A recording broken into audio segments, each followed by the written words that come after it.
Some of them end up in these industrial areas on the Russian side. And it goes right to that point of video, so that you don't have to search. Yeah, he told me about that. And so it's kind of important, or, you know, if somebody says something. What time on this? Or Yeah, what time here, yeah, so I try to just, Yeah, you're watching. share out, or Yeah. I'm listening, but I'm also watching, and if somebody says something that's important, like, what people need to know. That's where you gotta use that kind of education. So That's where paragraphs are. Okay. Let me tell you. Oh, thank you. Yeah. So I'll just, Okay, I'll sit next to you. yeah, I'll just add. Oh, for the Yeah. work over there, yeah. Oh, yeah, they're all the way around the south corner, working on the straight stretch in the back, so, yeah. They're like, oh, yeah, we should have that done in 2 days. It's like, that's what you do. I know. I was like, hey, if you leave the jackhammer here, I'll go pound house after work. And I went over and talked to him, he's like, yeah, you're probably not gonna do that, it's like a 3-person job. To hold the jackhammer, stand on the back of the truck while they do it, and then keep the post straight. And, but they're like, don't worry. Should have let you anyway, they could have had a video. I know. No, we don't want that. I bet, No, it's just, it's I bet. so nice to have all of these guys just.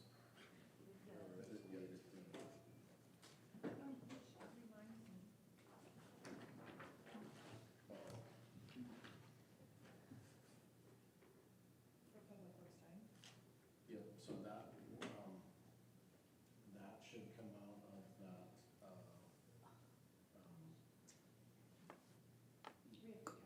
the capital improvements. We need to have them, they need to redo this invoice, let us know exactly what work doesn't do me.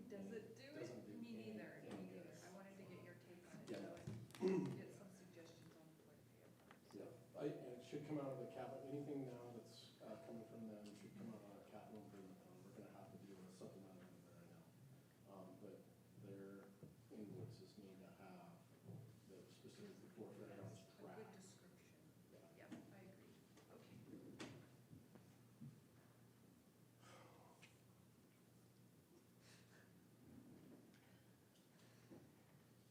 I've been stressed out for like 2 weeks now.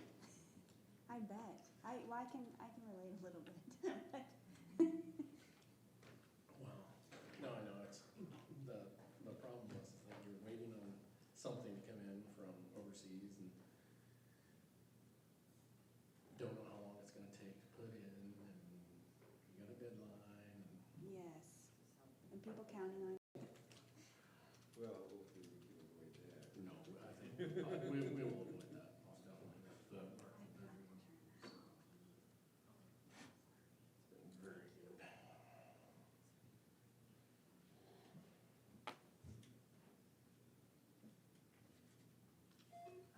Yeah, like, well, if you have like this thing, for instance, on special thing, I think you have to. And it's only a half hour. Sometimes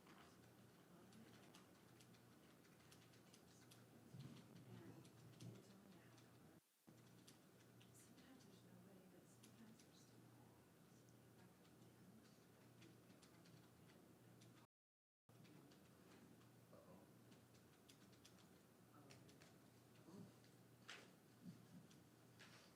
Uh-oh. Oh, so the letter that went to Department of Fish and Wildlife, For the, my signature wasn't on it,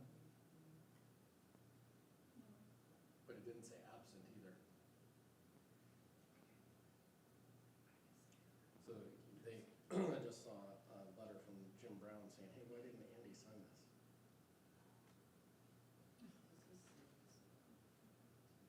send me the minute.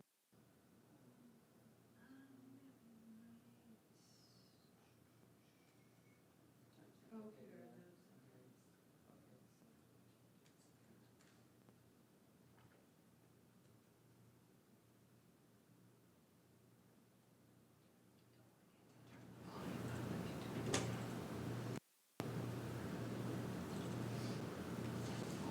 think you were part of the vote that approved, right? You were part of the vote that approved that, right? I did, it was, yeah. But I just wasn't, I had left early to go to that card meeting, and I was probably got signed at the end of the day. You know, I wouldn't be, But I don't want you to Yeah, so question. like, I have a copy.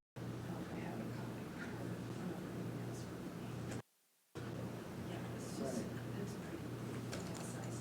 It just saves me time, because I Right. don't have to go through the whole video. Figure it out.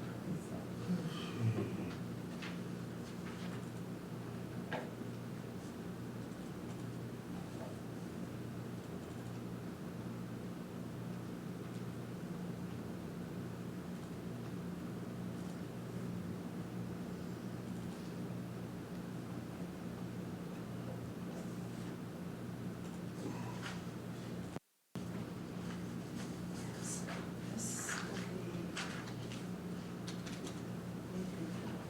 I think this was the last one. It's everything insurance. This will be the planning department update, which is fleshed out. So that'll be. Discussions. And then at 2:30, there's an update on this motion. And then at 3:30, there's some talk about elections. Yeah, so George is actually one of our actors, but he's also the chair. Yeah.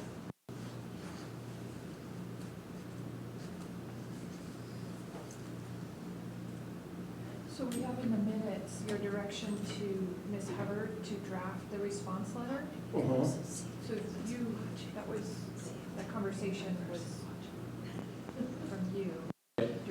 So she drafted it, and then I looked at it. And then Do you have the motion? today, the last motion, Commissioner Ray Campbell to approve the letter of support to the Methow Valley for the Forest Service. Oh, no, that's the next slide. Yeah. It might have been Tuesday. It would have been Tuesday morning sometime. I think that, but did we approve? that's what I'm wondering, I'm gonna ask, I'm gonna have her look at the minutes. Or I guess I can.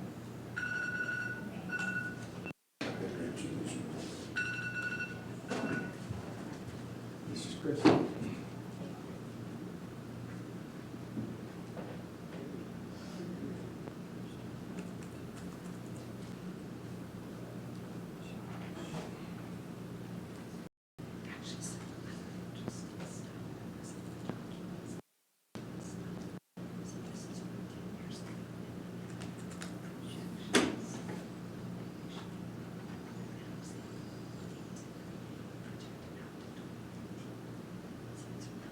Interesting to see, like, reality versus what we thought, and I haven't, I just saw it, it was there, and I was like, ooh, yeah.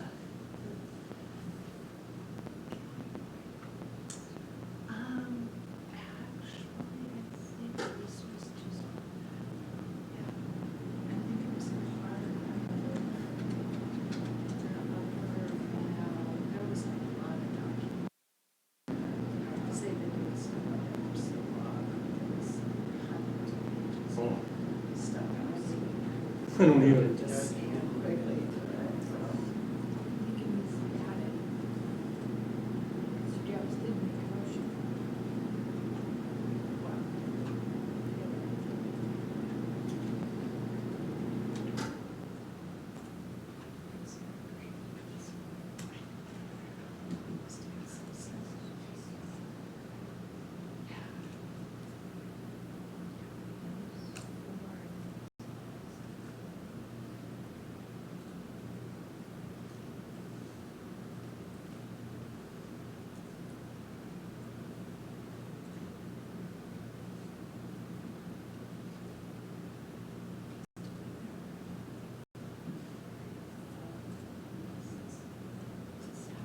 Can you help me with the timeframe? Yeah, and that's exactly what I was doing. Let me look at something real quick. Because on Monday, I asked her to draft it. Or we did.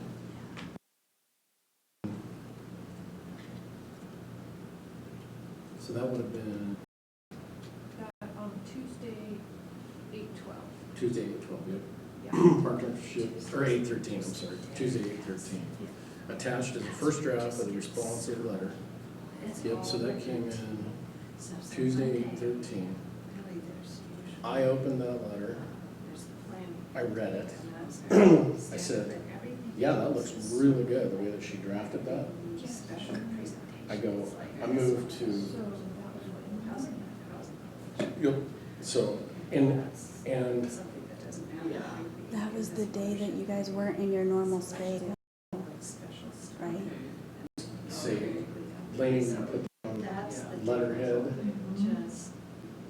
and then I don't know if I actually moved to sign law or not, or if that was at the end of the day, and I I wasn't remember here. saying, I remember Commissioner Grant holding it and talking with Commissioner DeTro. Then I wasn't here. You were here, and they said, do we need a motion for this?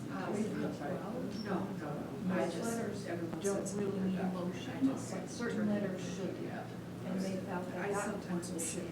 Okay. So I know a motion is, But it didn't get recorded in. you weren't here, Right, correct. it's not the draft. So And so, and that's, it's very important that,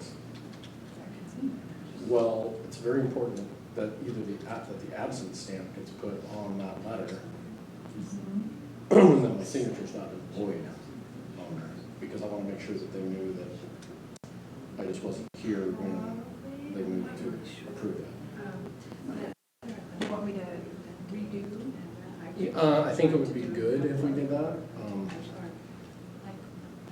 Angie, so you have,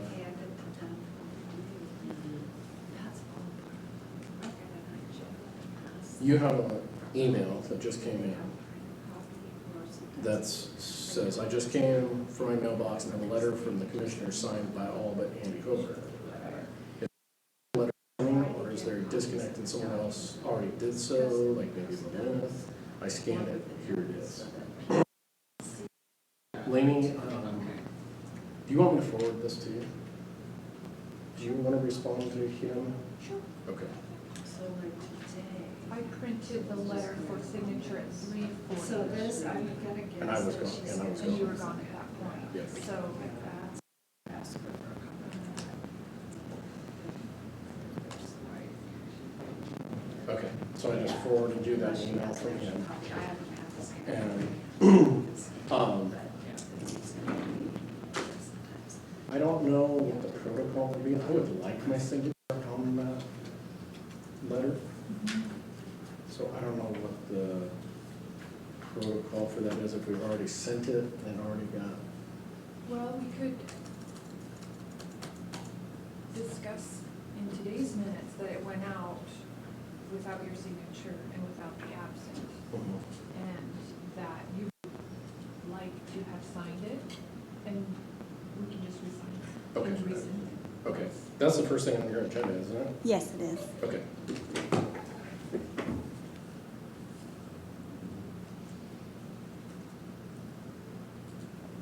Are you ready to go? Okay, sorry. Okay, no, not a problem.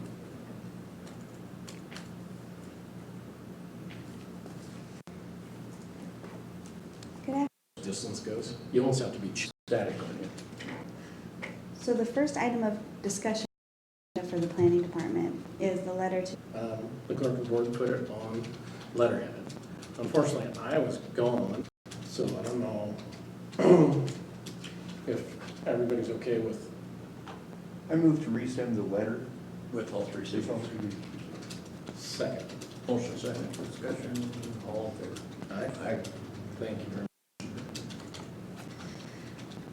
the next item on the agenda is public records training. And I just have a question. I was curious if we could, if it was allowed to planning office during that training so we could. I think it would be good, but that's also, can we do it?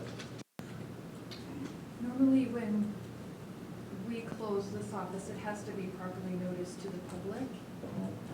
Elected officials have the authority to close their office whenever they want, but the commissioners don't have that option. So we have to notice the public via the newspaper record and news media. Is there any way to keep the office open and just keep one employee in there and just say, hey, we're in, take any requests that need to be taken as far as documents or whatever that they need, and then. Yes, for sure. Like I said, I was just throwing it out there. Yes, no big deal. We will keep somebody in the office. Just one person. Yeah. That actually works for me. It's I don't know if it's worse or less worse than the dump closing on a day when people don't expect it. That's right. Yes. I was gonna say, that's a pretty bad one right there. Yeah, I was comparing, I didn't know which was worse. Okay, the third item on the agenda is RIA 49 Planning Unit building permit data. Oh, wrong thing.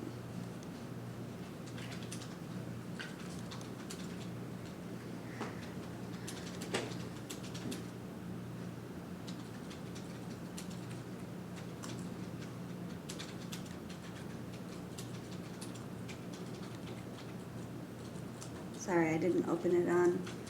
I have a larger screen and I didn't open it on this one to see how it would look. It's all right. Once you get it all straight away. Oh,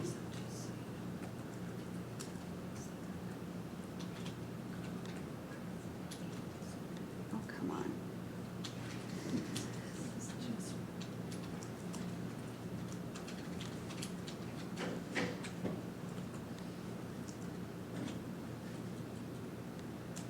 It's hard to read those dates down there. But it goes from 2000 to 2018. And this is the number of building permits, and the years are on the bottom. And I put a trend line to see kind of the trend and projected it out for an additional 20 years. And the trend is going down. But if you go over, it's but a little bit under 70, so I'd say it's about 68 building permits. And the average over with the data that we have over the 18 years is about 72 single-family dwelling building permits per year. So they're right, so the average that they used is right on the statistical mean. Yes. Okay, that's good. Now, one question I have though, does this data take out building permits for fire-related replacement permits? And it did not, I forgot to subtract. I have that summarized, but it's not factored in here. And there were 70 fire replacements. 70 fire replacements? Yes. So between 20, over here was 20, would have been 20, 17, 18 maybe? Yes. Right within that. And Yeah. yeah. Okay. And so I'll redo it with that filter in there before the next planning unit meeting. Okay, and then my other question revolves around the fact that this is for all of RIA 49, correct? Yes. So RIA 49 goes all the way down to beyond Brewster, in between Brewster and Pateros, correct? Yes.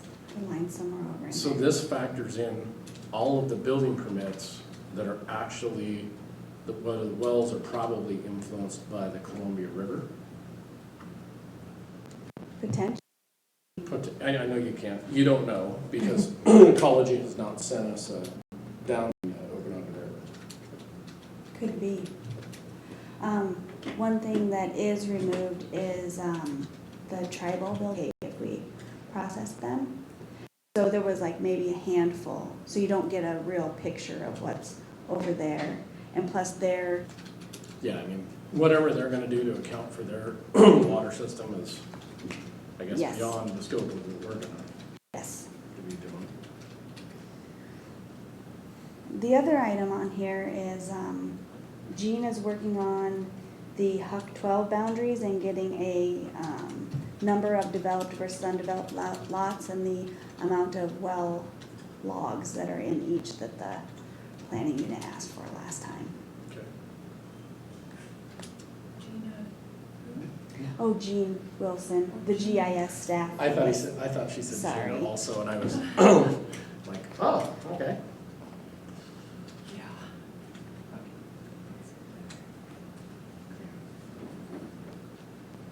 The well tracking grant application has been submitted.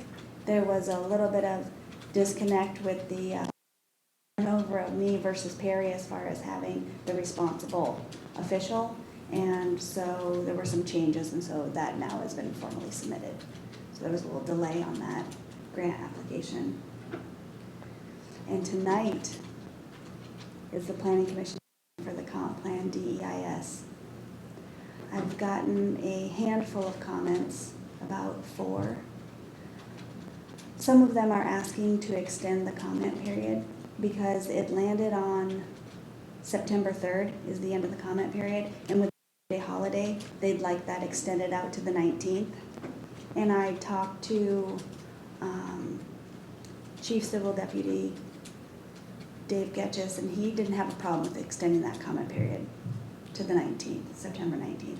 How many days is the original comment period on land zone? So it was 45 days, but when the math was done, the math doesn't landed on September 3rd. So it should be extended out for 2 reasons. 1, because of the holiday. 2, because it doesn't quite meet that 45 days. And I do not know why. I don't know what the answer to that is. So in 45 days, what's the date of the? Oh, I did not write that down, and I don't remember the date of publication, but I can get back to you on Could that. you find that out? Yes, So- of course. So we're talking about 2 dates, one being the 19th of September, Yes, or there is a 45. day out there, a Mhm. date, that Yes. would be 45 days. yes, Can you find out? Whose Of course. decision is it? to extend the comment period. The secret responsible official, but I still would like your input too. Well, my input is that, given the circumstances, I would extend it if I was the city official. And I think that's, you get the input that you need to address the issues at hand. and Mr. Getchis said that it is a good idea to extend it, like, there's no harm in extending it that far. I don't see it. Again, it is your decision, so you have to look at the reasons and sorts of. Interim controls, reducing the neighborhood commercial zone. Ted has finished the map.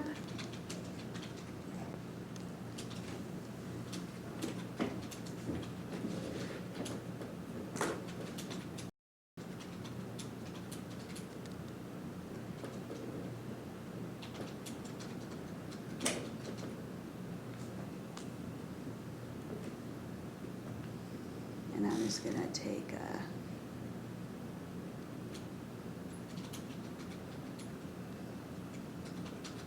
let's use Loomis as an example. Wasn't Loomis huge? Wasn't the? Yeah, I think it took up, I wanna say, I have the old map too, so I'll show you both. But I think it went all the way around here, like this. So it's back down to pretty close to the town plat, and the surrounding, the light green is 5 acre, the yellow is 1 acre zoning, and the dark green is 20 acre. So if that was zoned as neighborhood commercial, is that Ye- correct? Yes, that's correct. Okay, so that was 5,000 square foot lots, is that correct? Yes. Okay, so how did we determine that it was gonna go to a 5 acre or a 1 acre zoning? When that- Ted looked at what was surrounding currently and just morphed it into, so like there must have been 5 acre that existed and then he just put 5 acre next to and if there was 1 acre, then it changed to 1 acre. But I have the current zone, and I haven't done those calculations to compare or anything like that, because I didn't have time to finish like an analysis of how much changed, what were those changes, and that sort of thing. But that will come to you. But I just wanted to show you.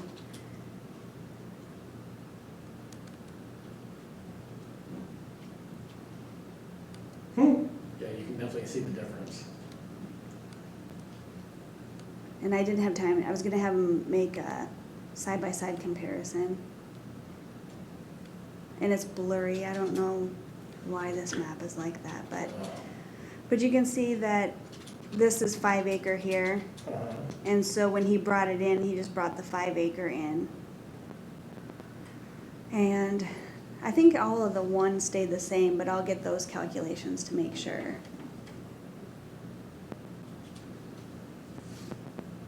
Okay.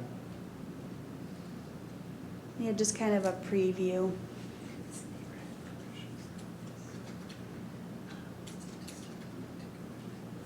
That made sense.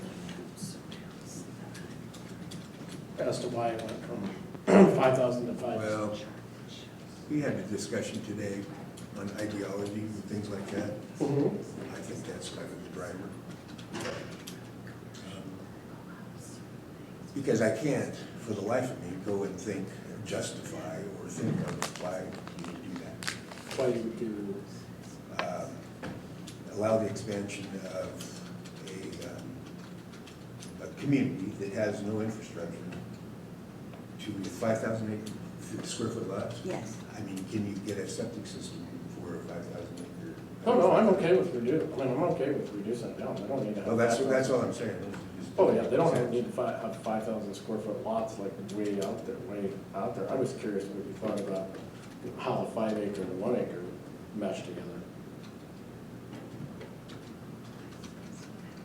Or do we need to look at Here, it? I'll go back to the other. So you can. And again, I guess the purpose is what I'm looking for, and that's all. I mean, the purpose for actually taking, for instance, Loomis and saying, we will include it in our comprehensive plan for its expansion, like we would a city or town that's incorporated as infrastructure with it. So I just, all I'm doing is looking at it from that standpoint.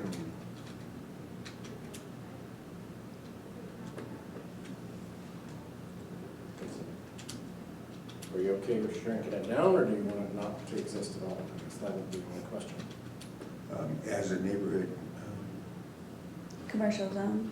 commercial zone, as it exists today, I think it makes some sense to do that. To do what?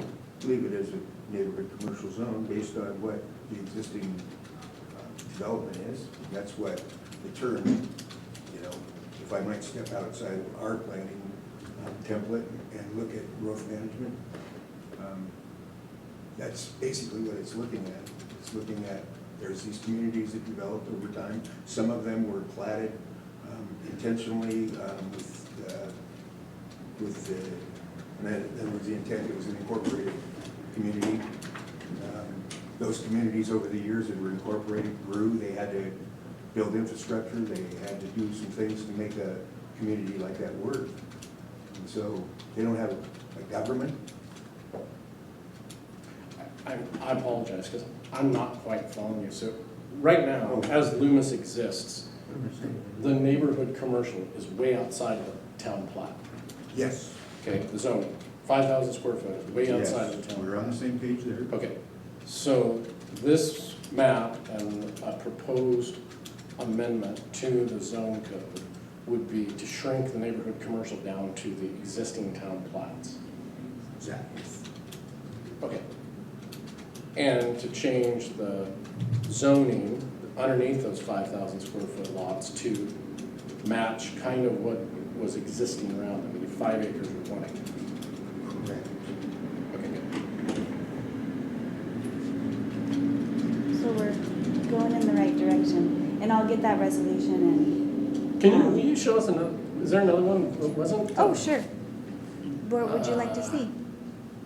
What's another one that was up there that was really big? Wasn't it? Maybe Chesaw or Chesaw, yeah, Wilson? yeah. Will you show us the original, or the current zoning as it exists today? Yes, this is the new, I'm just gonna get to the right place.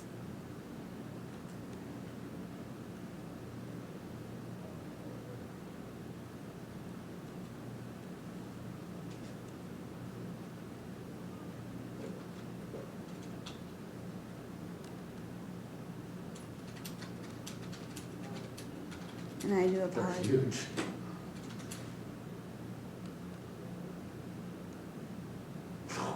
Whoa.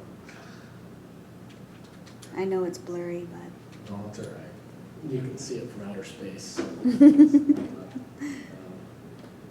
Okay, so Oh, that's it, as it exists today. What's the other, that's Molson. that's Molson, okay. Right. Oh, dang it, I picked the wrong one.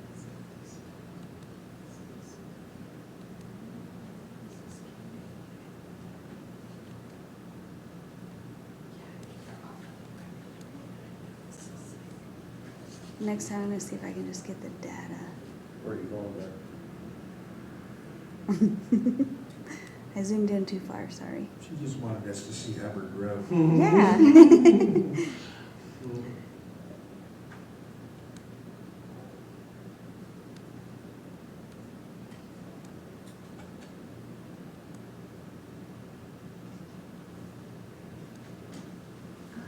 Yeah, so you can see that they shrink a lot. Do you know how big, so,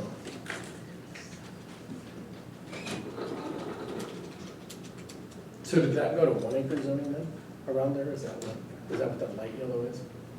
Right Or is here? that- No, no, I was looking Oh. at Chesaw, I'm sorry. Oh, okay. Nope, that's 5 acre. That's 5 acre. Mm-hmm. Yeah, the brighter yellow is the 1 acre. So there's 5 acre zoning, but there's gonna be, non-conforming lots in there, right? Yes, Okay. maybe. I haven't done that level of analysis, but it appears so.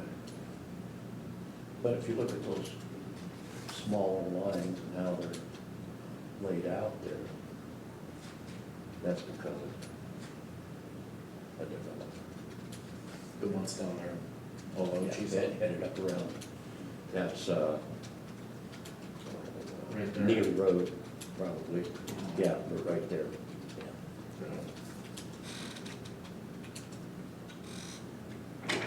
But I do, Well, I like think that Commissioner might Ray be a When 5 mine- acre when mine came development. in, initially, they were looking at a lot of, and the developer came in and bought a bunch of that, you know, because,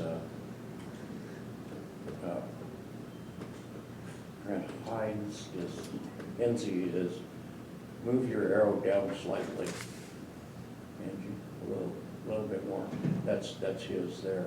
But all of that down below that, a developer came in and did that because they expected that all these people to move in there, and with the mine coming in and all the influx of the people, that's how that came about. Do you know how big those lots are? You know, I'm see, thinking they're about 5 acres, but I'll double check that. That's what they more or less look like from here. Yeah, Just 5 long acres. 1, 2, 3, 4, 5, yeah. If that's a 20, that'd be 5 acre lots, only they'd be, they're long and narrow. Is that Pine Tree? No, Pine Tree's out Further. on the other side going up, go to the right of your map, Angie. Okay, Pine Tree is Oh, it's right in there, yeah. Oh, right there. In fact, I think that, right, yeah. Myers, yeah, just a confluence of Myers Creek, and then where it goes up over Jones Hill there is Pine Tree, and then Pontiac Ridge, there's a whole bunch of that same stuff that went on there.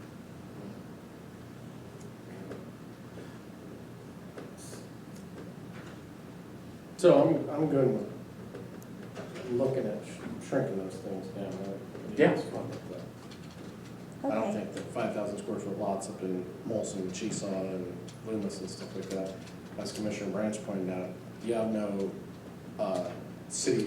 you have no centralized infrastructure. So you're never gonna In fact, get. they're all, Loomis and Chesapeake are just towns, they're not cities. Right, they're not. And they're not even towns, they're not even. Yeah, they're not. They're like, incorporated, yeah, they're not Not incorporated. incorporated. Right. Of course, interestingly, you know, if you go to Manson, it's not incorporated, and you look at it and you think, actually it is, but there's the infrastructure is being provided by the county, but it's there. Right. Okay, so I'll continue work on this and get that to you. So go forth and prosper. Yes. Right? So that concludes the agenda today, unless you had anything that you would like to talk about.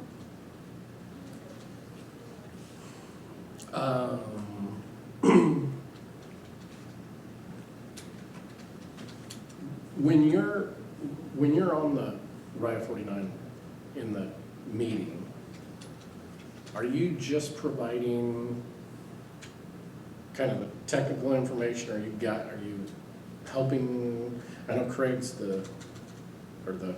I guess it's, I feel like I'm providing information. I guess and then this is not a trick question or anything like that. well, I'm curious just how you're thinking, feeling. because of the transition, I'm not sure exactly What the how intent that. was? Yeah. Oh, okay. Yeah. But I've done so much work on the gathering of the data and compiling it and providing it that I will still have to continue to do that work. And Yeah. then I've been meeting with Craig fairly regularly to just kind of at first it was to touch base because of the transition, and then to just kind of try to keep on the same page and where we're going. So when the group asks you to generate, the building permit, stuff like that, Mm-hmm. how do you actually, do they vote on like, okay, we want you to provide us with a graph that has this particular set of information? At the last meeting, because I've been working on this data for a little while, and I ran out of time before the last meeting to get it all the way done. So they weren't really that specific, but it was understood that I would bring this that would summarize by HUC and by region what the building permits were over the years. Okay. But So- they do talk about it, and they made a list of what they wanted to see. Okay. All right. I just want to make sure that, that the questions, I mean, that particular graph that you put up there did not have the replacements pulled out.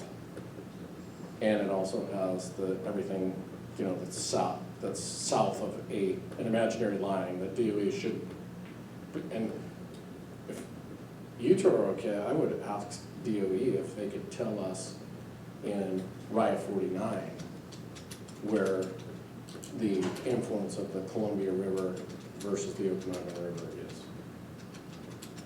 Well, that's a question that you can ask right here, and get the answer right here. I mean, I don't see that as being a big issue. Okay, so will you pose that question to DOE? Ask them Sure. to do the same thing that they did in 48, the analysis on the Confluence. Yeah, basically where the influence of the Columbia River, how far it comes up into the Okanogan. Yes, I can do that. Thank you.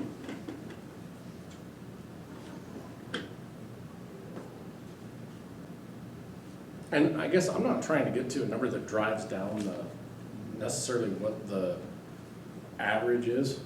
I just want to look at it as if they picked an average that's a good, solid average, I want to make sure there's the science to back up that, okay, look, we picked a number here. There are factors that could make this go down, but we're using this average number. So,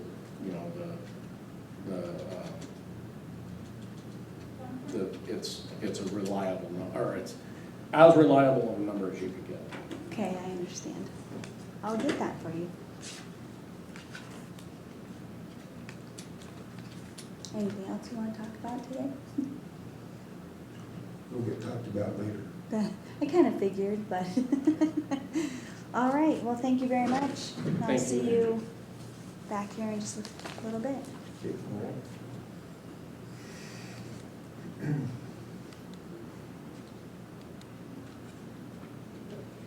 So you weren't here when I walked in, but I was telling Commissioner Branch and Laney how amazing that Public Works and maintenance are doing over at the Fairgrounds. How they're doing. Oh, good, yeah. how good they're doing Yeah. over there. Public Works is putting in that inside railing. They're already around the south curve at lunch and they're working on the back street. Wow. Wow. There was a neat thing up this morning. I know. In 3 hours. Wow. Or I was over there at 8:30. We were discussing, the radius and how to put it in. Gary had the machine shop lay them tool head for the jackhammer. So they tool for driving those steel posts. And they just, no, it's so good. Interesting, that's great. Yeah. And then all the maintenance has been put in, new water lines and all that stuff, so all the stock waters and the overnight pens and the sprinklers along the arena are in, so, or at least the standards are.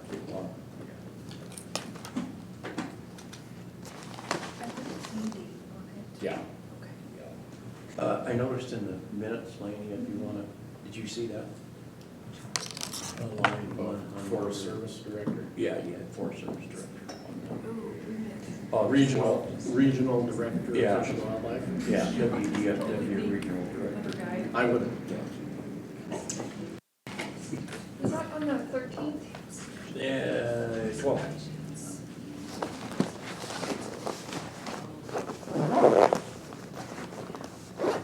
Kirk Pearson, Pardon me? Kirk Pearson. Yeah. And he said he had decided how to act on the request by Elmer City. Oh, okay. And he will advise us when that comes about, what he decides to do in that regard. But I also, in doing that, I have a phone number for him that I will send you on in an email. And that's the phone number that you can get a hold of Kirk Pearson right away with. Sure. Thank you. I don't know what happened. I had pins galore sitting here the other day. All of a sudden, then I'm like, no, can't find one. They would believe I probably. The fair, Oh. fair board. Fair Advisory Committee? Yes. And apparently, nobody from that meeting scratched the table. Well, even though it happened at that point in time. Yeah, no one saw anybody back there.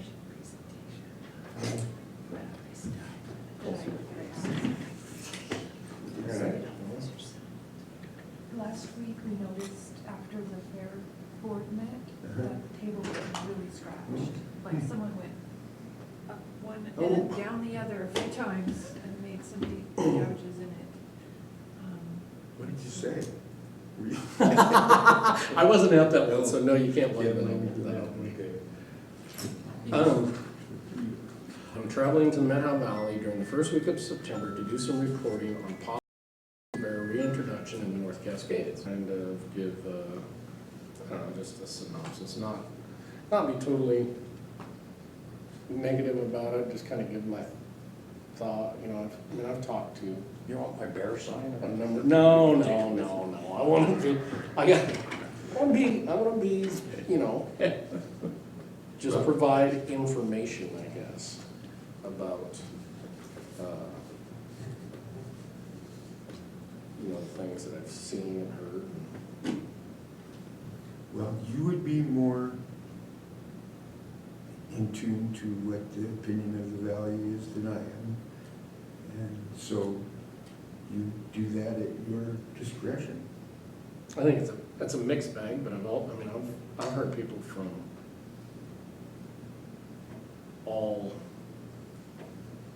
demographics, I guess, say that they are a little bit leery about having grizzly bears up there, and then I've had a number of people say, yeah, it'd be great. Well, and the question is how the valley feels, and it's your assessment of how the people in the valley feel.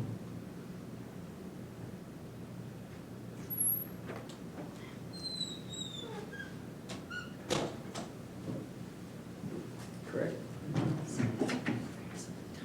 Glad.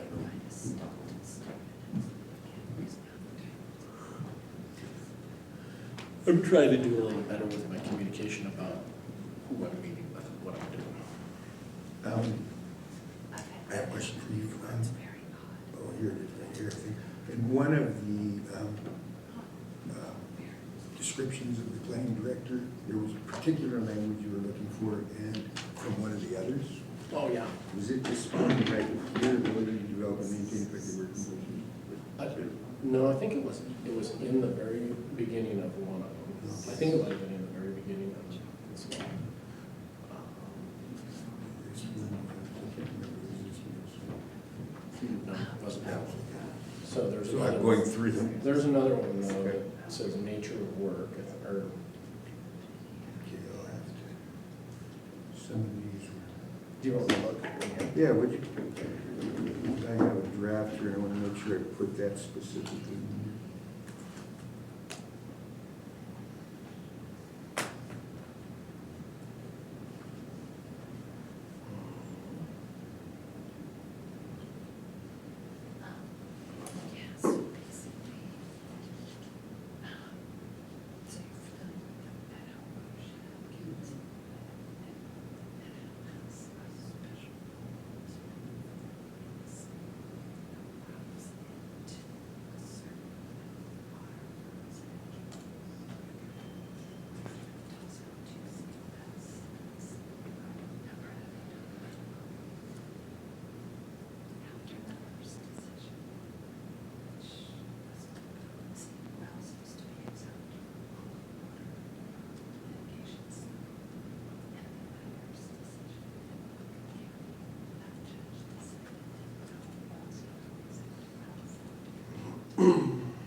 Oh, here it is. It's from Walla Walla.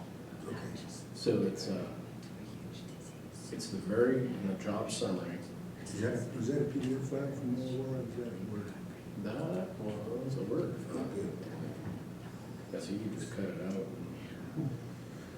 Work involves contact with federal and state agencies, county and city departments, advisory committees, the planning commission, public officials, land development professionals, hearings examiner, and the general public to coordinate regional planning and development processes.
So, the OBHC board is meeting Thursday up at Summit Lodge.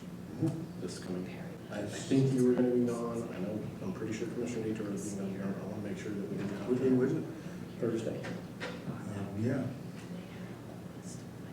Well, I replied to them that I was probably going to participate. You are going to? Yeah. Up at Summit Lodge. Yeah.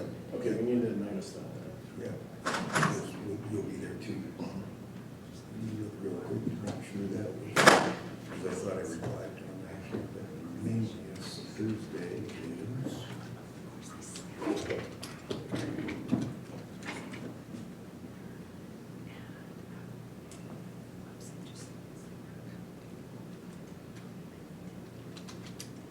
New house visit on healthcare, new guy hospital.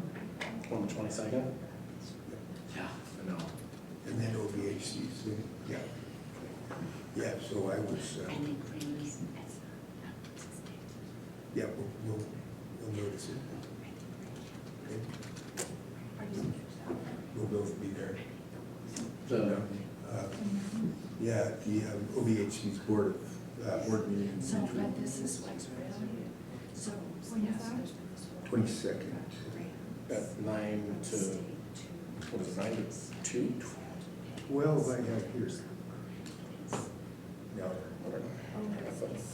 but that may not be accurate, so it's true. I was looking at this. I got 9 to 1. Okay.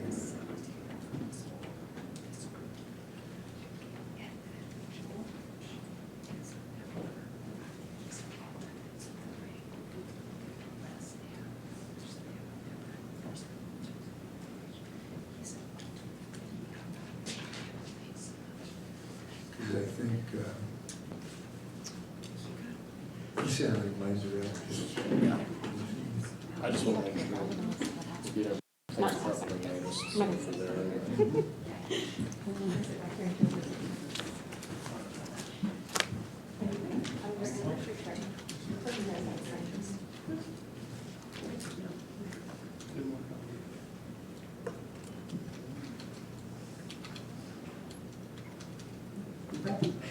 I'm back. We're gone well. Yeah, 9 to 1. I didn't run screaming from the building, just kidding. Let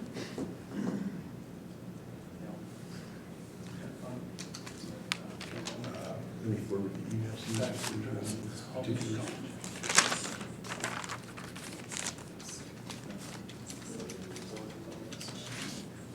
Does you want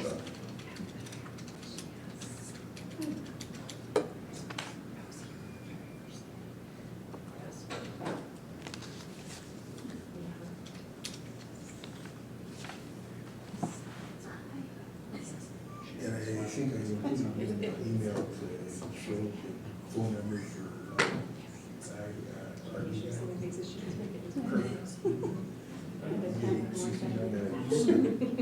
city commissioners. Yeah, okay. I want to make sure you got it well.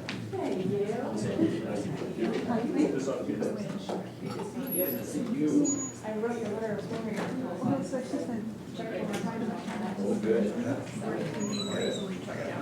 You need to have. You'll get the letter of preliminary, and The letter? Good.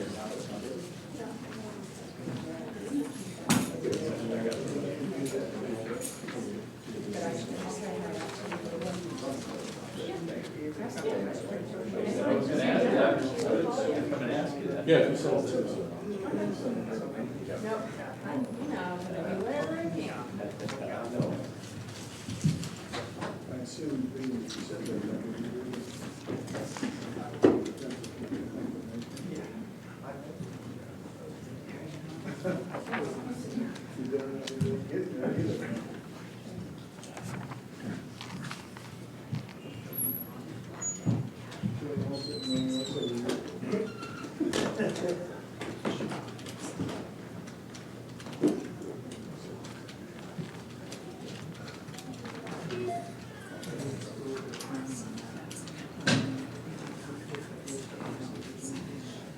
Hey Jay, would you come up here and sit, please?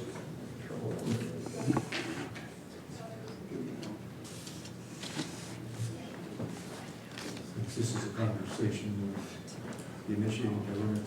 Okay, want me here? Anywhere you want to sit. Just want to make sure you're close. Okay. You have a microphone.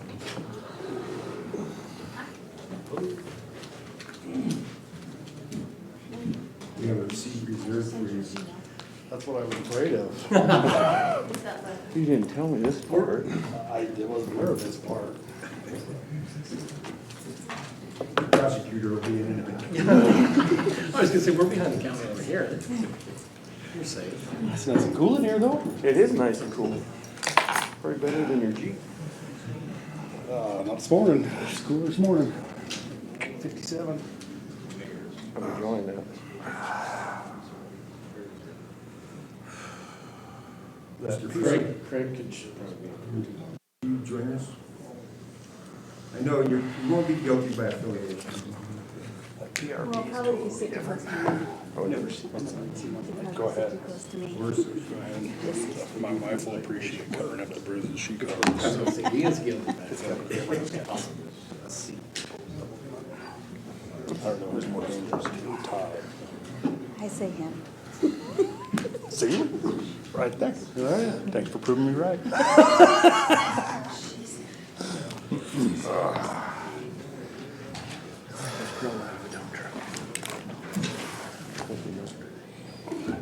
I should have just called in. The dump truck sounds like fun. They're doing carpet at City Hall, so we got everything moved.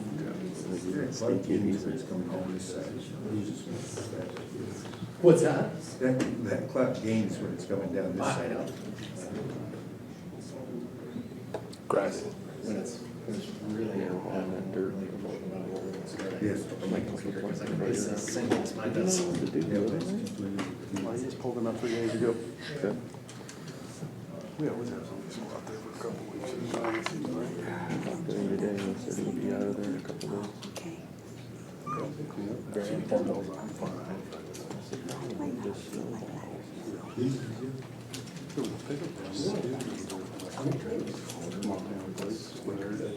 Did I tell you that? You know, the name for it sometimes.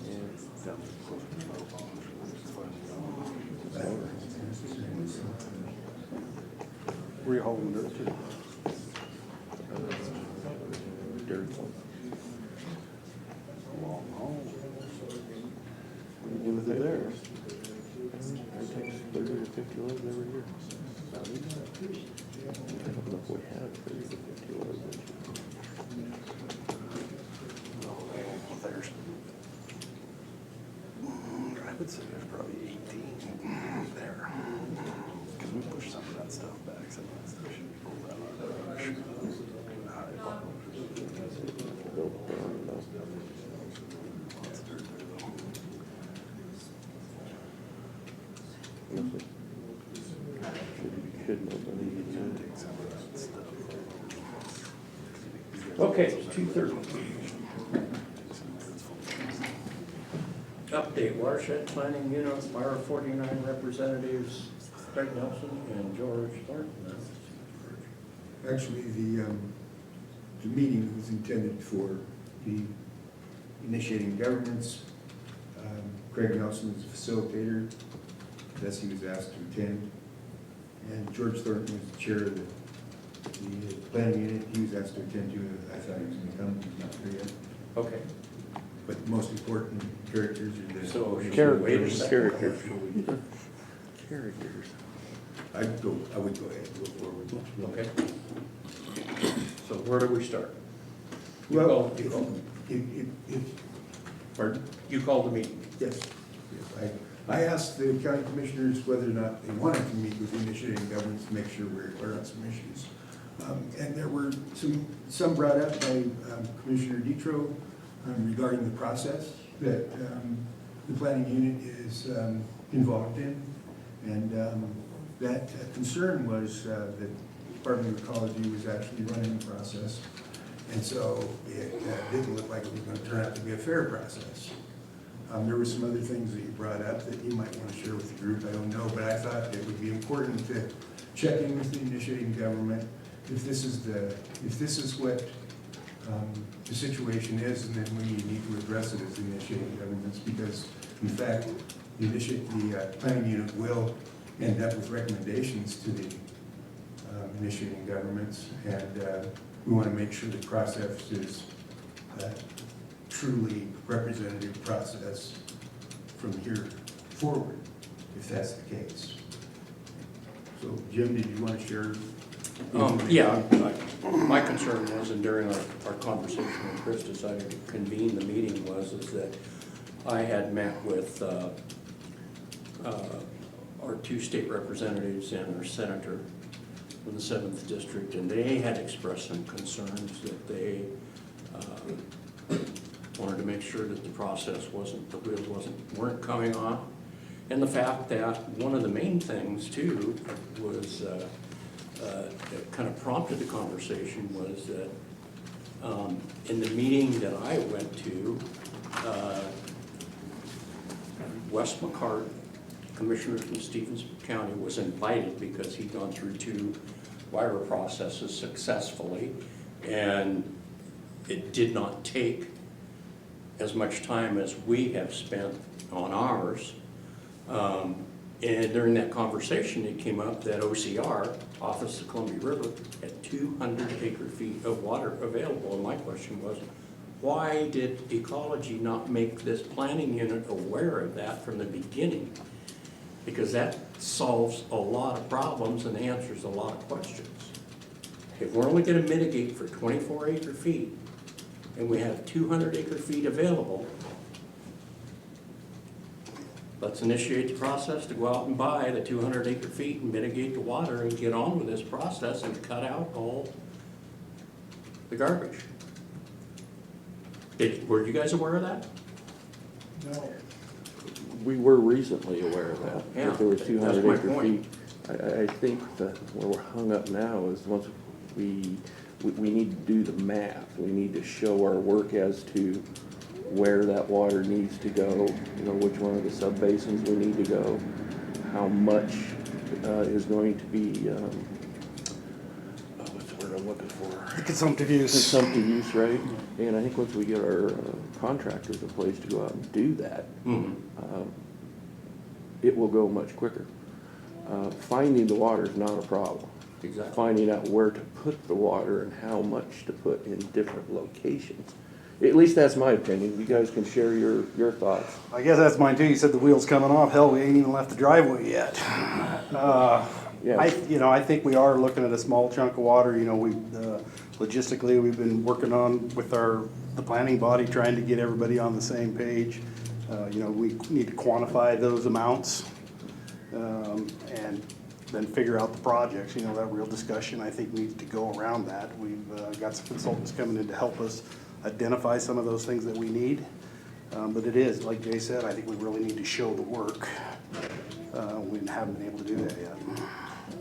And we had Angie contact DOE and ask them if there were going to be funds available, because this should be one of the projects. If the money's available for us, that it doesn't come out of the taxpayers' base, that the money through this process is available to purchase those 200 acre feet, I would put that on the table and say, go. And you did research that, and the money is, there is going to be a process. Well, there's a competitive grant cycle that will open up in the first part of this winter. That might cover some of that. And then she said that if there'll be another program after that, if that, say we didn't win the competitive grant, There's a separate shot. there'll be another separate program that's available also. But that's not in our wheelhouse, is it?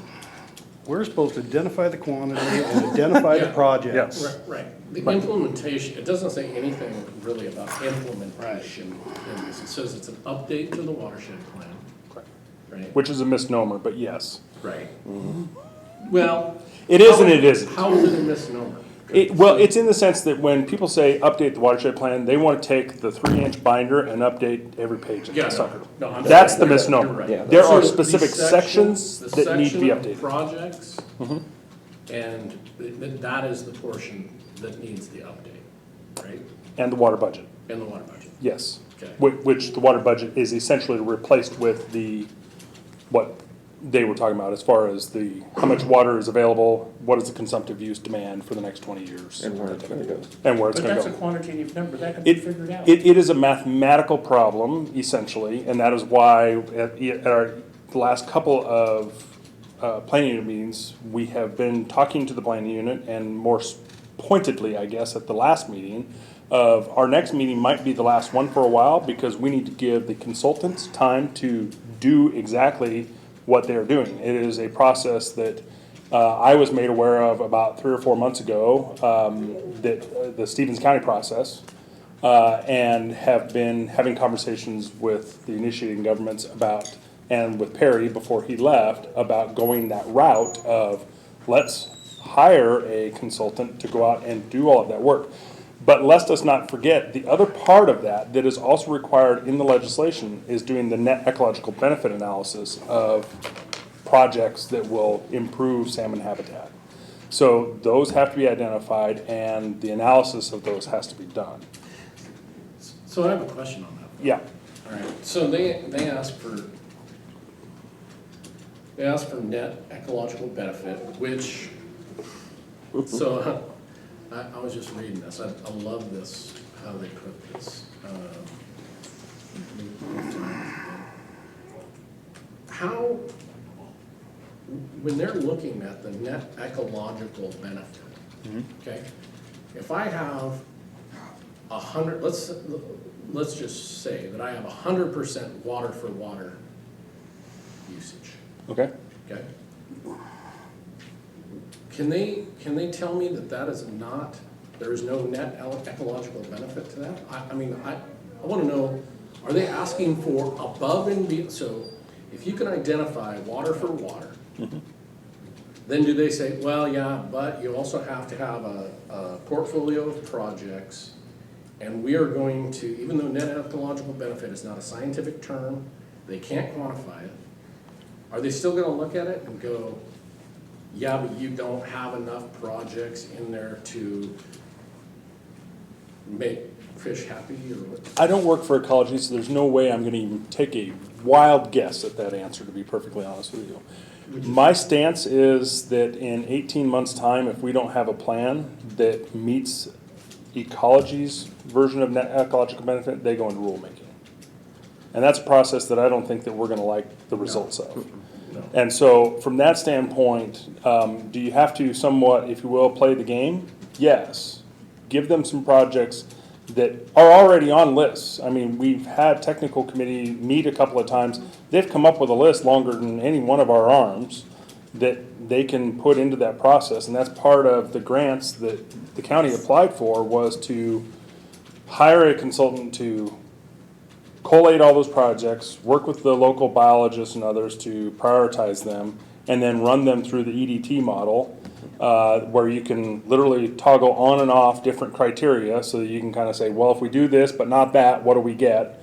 That type of thing, so that we would have something that could stand up in front of ecology, so that they don't have that wiggle room to say, well, but that's great, but we want 110%. We want to be able to give them 110%. So they don't go down that line of argument, because we know they will. I mean, how many times? Anyway. How many times have we all seen where people try to do water transfers or something else, and they know for sure that they've got everything all in a row, and they go through that process and they come out the other side with an ecology haircut? It happens almost every time. I've not heard of one that didn't. So let me ask you this. Yeah. You said there was a misnomer in. Right. So why don't we take I made copies of the 2009 plan that was adopted by the county commissioners, Correct. but was not codified because ecology missed the timeline, but they wrote in anyway and objected. So it's been adopted. And the adoption process, all we have to do is tune up the plan that you take off the ecology's website, which they recognize as the Okanogan WRIA 49 plan, and tune that up a little bit and go on from there. Let's not go back and recreate little problems and then, I understand where you're trying to go with this, but if the cure for the whole problem is out there with this water availability through OCR, what's wrong with coming up with a plan to cure the problem for us so that we can go on for the next 30 or 40 years and not have to worry about it? Mitigate it now. I won't argue that one bit. I'm just coming from the standpoint that I don't trust that ecology would accept that as meeting net ecological benefit of a water for water per straight across straight. I don't trust that they would. So, And the reason I don't is because, as you pointed out, it's not a scientific term. There's no way to define it or anything else. So they make it whatever they want it to be at the time that they're doing the analysis. The problem is they're going to do that analysis about a year from now. I mean, even if we just hustle ourselves, they're not going to do that analysis until it's too late to come back and actually fix it, if they decide that it doesn't meet net ecological benefit. and the one thing I have seen is, Lenny, did you get an email that had a letter from the state senators to ecology? Did you get an email? Would have been just here a little bit ago. There was a letter sent by the Washington State Senators to ecology that said, you need to, when you're looking at these, you need to follow the intent of the law. Right. You can't just be nebulous out there. You have to do what this is saying that you need to do. So I think there's some backup that we have for that. What if net ecological benefit was included in the bill? Yep. So the state legislature created that term? I believe so. They did. Yeah. Somebody did. Either a legislator or a staffer did. And now we all have to try and figure out what exactly it means. So, And it probably means something different from one basin to another. I would imagine so. Which is, in my opinion, I mean, I'm all for trying to define those things ourselves, but I'm also the type of person that I want to define what exactly where we're at and everything else. Not letting somebody from outside try to dictate what we should define as net ecological benefit. So if we have the opportunity to do that, we should take a hold of it and run with it. This is interesting. In their guidance, it says net ecological benefit determination occurs solely upon ecology's conclusion after its review of the watershed plan submitted to ecology by appropriate procedures that the plan does or does not achieve an NEB as defined in this guidance. So it's solely their, It's circular. yeah, Yeah. solely their You determination. can't get much more vague than that. So That my. was language out of the bill, right? No, that's out of their So NEB language out of the guidance. NEB guidance. Yeah. Okay, So one of my questions is, there are probably some projects out there that people may think to be too costly or too elaborate or things like that. Sure. But I think that that we need to put as many projects in this plan as we can, because at some later date down the road, then, there may be some, new technology might come up or something like that you might be able to implement one of these projects. But even if it sounds, like pumping water out of the river all the way up to the top of a sub-basin, Right. right? I mean, that would be, To manage it, maybe they won't grow back as thick as they are now, so maybe it is actually a net ecological benefit. But I still think that it needs to be included, because I think it's an important issue for us, and it has a direct impact on the amount of water that's in our streams. so in the Upper Columbia Salmon Recovery Board Yep. that I'm on, that Okanogan County is a part of, they developed a tool that's called Snow to Flow. Okay, so that tool is available for us to use, and what it does is it models forest health. Okay, so basically the amount of cover Yeah, right. in a certain area. So what you can do is it can take a snowpack, an annual snowpack, and if you cut trees to 50%, it'll model the hydrograph at certain points. I think that would be an important thing to throw in there too. Absolutely. Because that shows that, as these forests become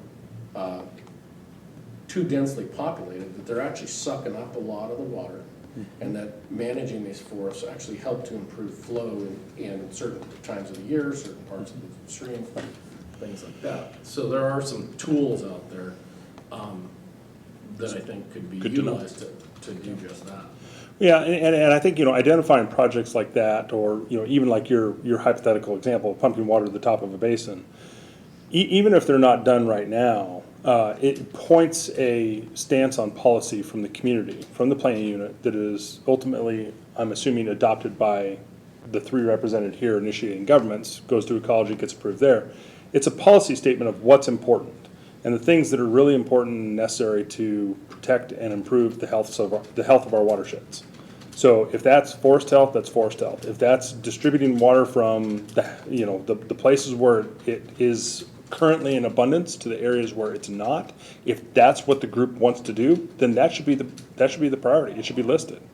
It also helps then give opportunity for example, the commissioners to then go knocking on the Forest Service's door about taking care of forest health, or DNR, or Fish and Wildlife, or whomever. It helps to find those resources and to lend credence to the importance of doing those projects that you're already trying to get them to do. It's one more tool in the toolbox, so to speak. The other thing that bothers me, and I was, at that last meeting, everybody kind of heard me question ecology as to them lumping 020 and 030 together and saying that you had to mitigate for the outdoor use. Right. Right? Okay, so section 8 in 020 says, everything else is exempt, don't worry about it. Now, ecology's come out with this idea that exempt use needs to be, outside water needs to be looked at. There's gonna be, I understand, it's difficult because I think they should follow what the rule says. I don't think they should be making up their own, ideas on how this rule should be interpreted, because you got 020, you got 030. I guess the thing is that how far are we going to be willing to go if we were to say, no, we only want to mitigate for 24 acre-feet and not do anything else?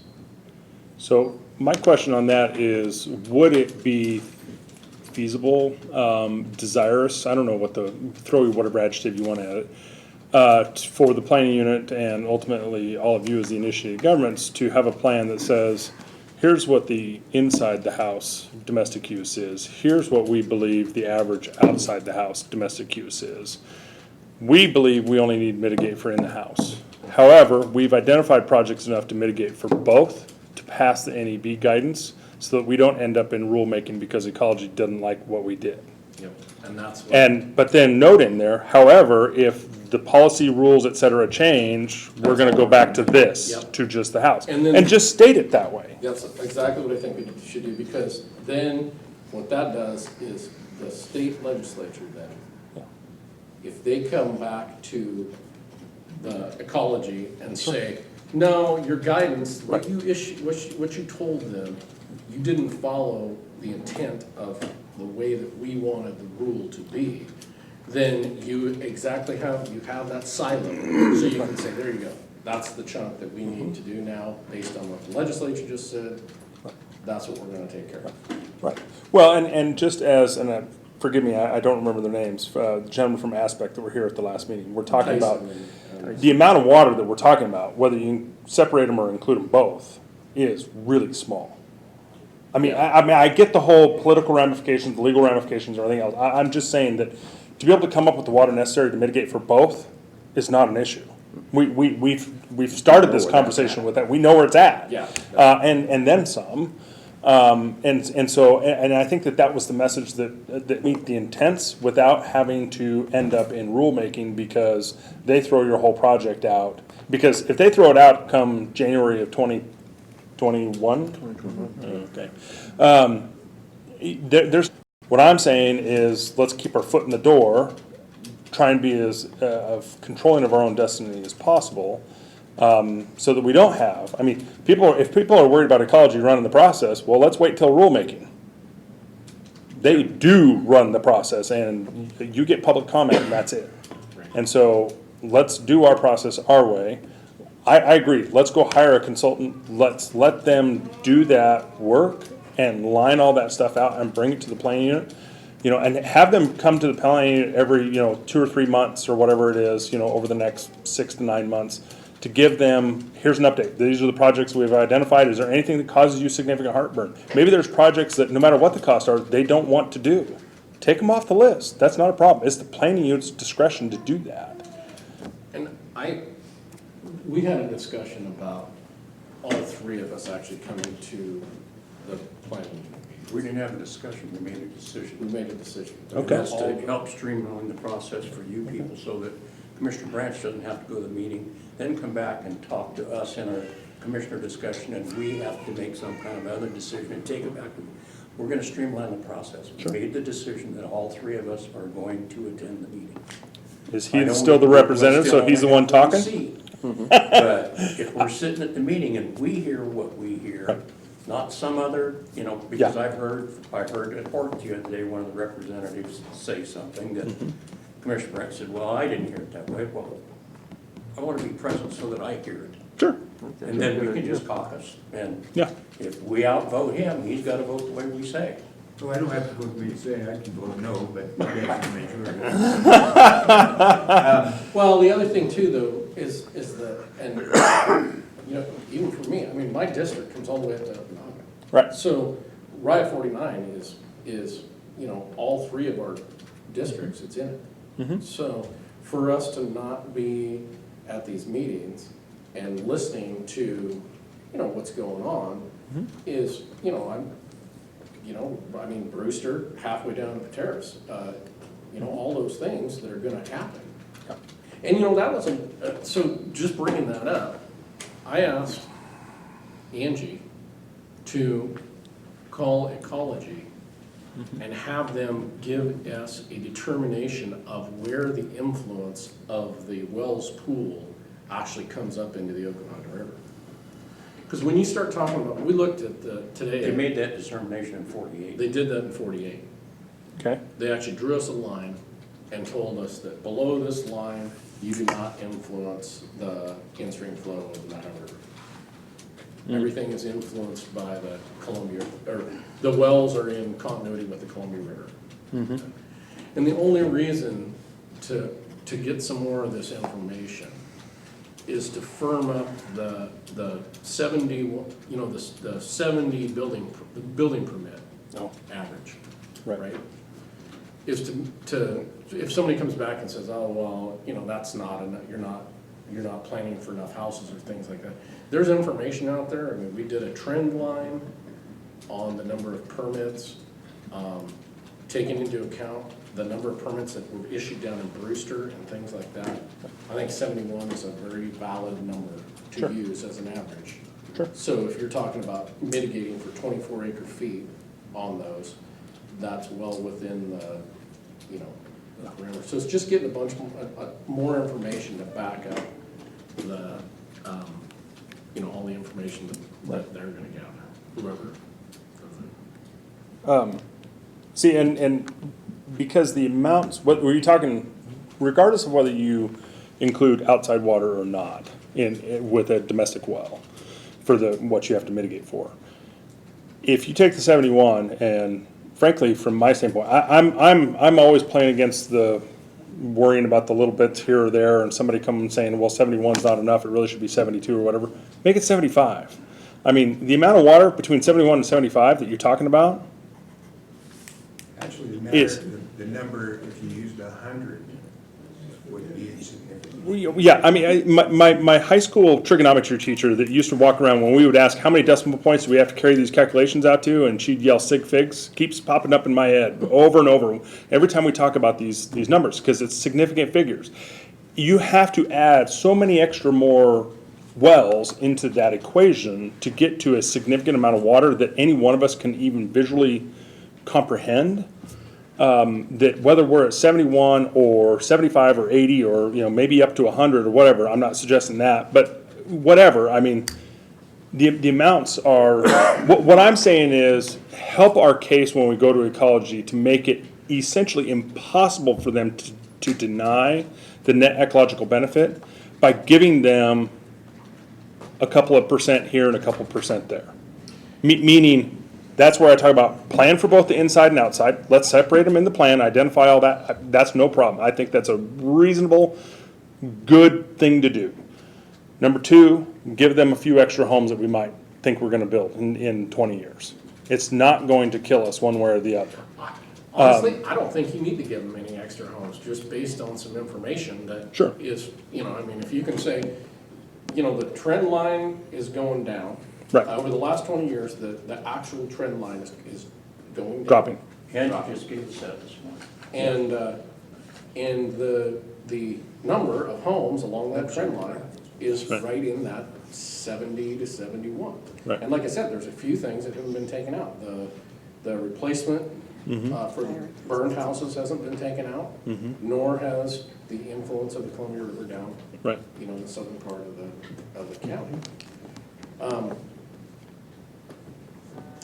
One thing is, so we were talking the other day about, just so that everybody here we kind of visualize what we're talking, how much water we're talking about. I don't know if anybody's ever done this, but I asked you the other day what your duty cycle was on irrigation. And you said you guys about 4 acre-feet, About 3 foot per acre. about 3 foot per acre. Excuse me, 4 foot per acre. is 4 what foot the per permit's acre. good for, yeah. Right, 4 foot per acre. So that's 40,000 acre feet. So if we were to look at the 4/10 of an acre number, along with in-house use, we were talking about 700 acre feet, I think, was the number that I remember. I think that was the high number. That was the large one. 700 acre feet. So if we're taking 700 acre feet divided by a 4 acre foot duty cycle, we're only talking about 175 acres of land over the next 20 years. Now, that's a significant chunk. I mean, if you were to take 25 acre feet with a 4 acre foot duty cycle, you're only talking about like 6 acres. So you're talking about 160 to 170 acres of farmland that this water could potentially go to. Now, OCR water though, I don't know where that water would go if the county didn't buy it to mitigate for these wells. I don't know, that's already, I think, been converted. Yeah, I don't know. So you're talking about a big chunk of, understanding. a big chunk of water, along with OTID having water that you could actually mitigate the outdoor use specifically for. Because if, with your guys' presentation that you gave, I know that selling the water was not on the table necessarily, right? However, you can mitigate for outdoor use with leased water, because that's exactly what it is, irrigation water. So people within an irrigation district, you could say within your plan, again, implementation is not necessarily part of this plan. Right. But identifying the fact that if you live within the OTID's delivery area, outdoor use could be covered by irrigation water. Absolutely. Yeah. Or if you live within a well that is affecting the Okanogan River. Right. So if you have a well outside the irrigation district, the district can mitigate that well just by putting more water in the river. Does that make sense? Yeah, absolutely. So you're talking about pre-drilled wells that aren't necessarily on your irrigation system. Exactly. Could be converted over. Anything that can be proven to be tapped into the aquifer of the main stem Okanogan could be addressed. And up the tribs to a certain point. There'd have to be some hydrological studies done to prove that. So who's driving the, when you're looking at these projects, who is driving where, in what tribs you're looking at these projects at? The technical committee. Okay.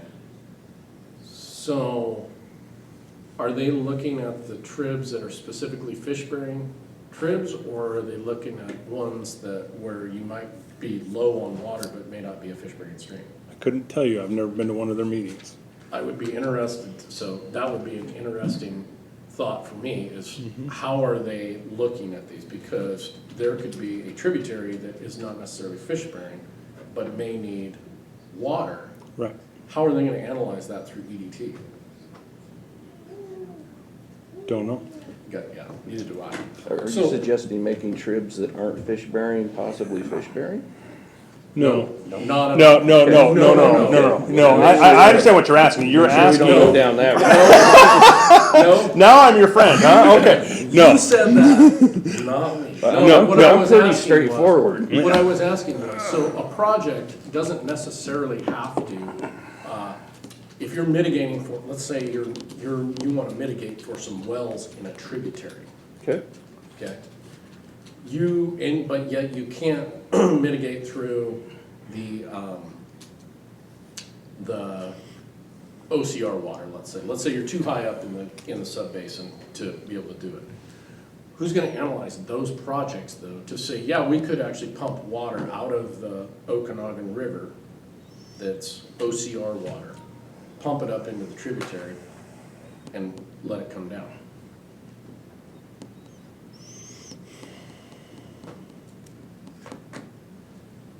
So my take on that is the combination of the technical committee and the consultant that you guys are trying to hire. Okay, so on the consulting portion of that, Sure.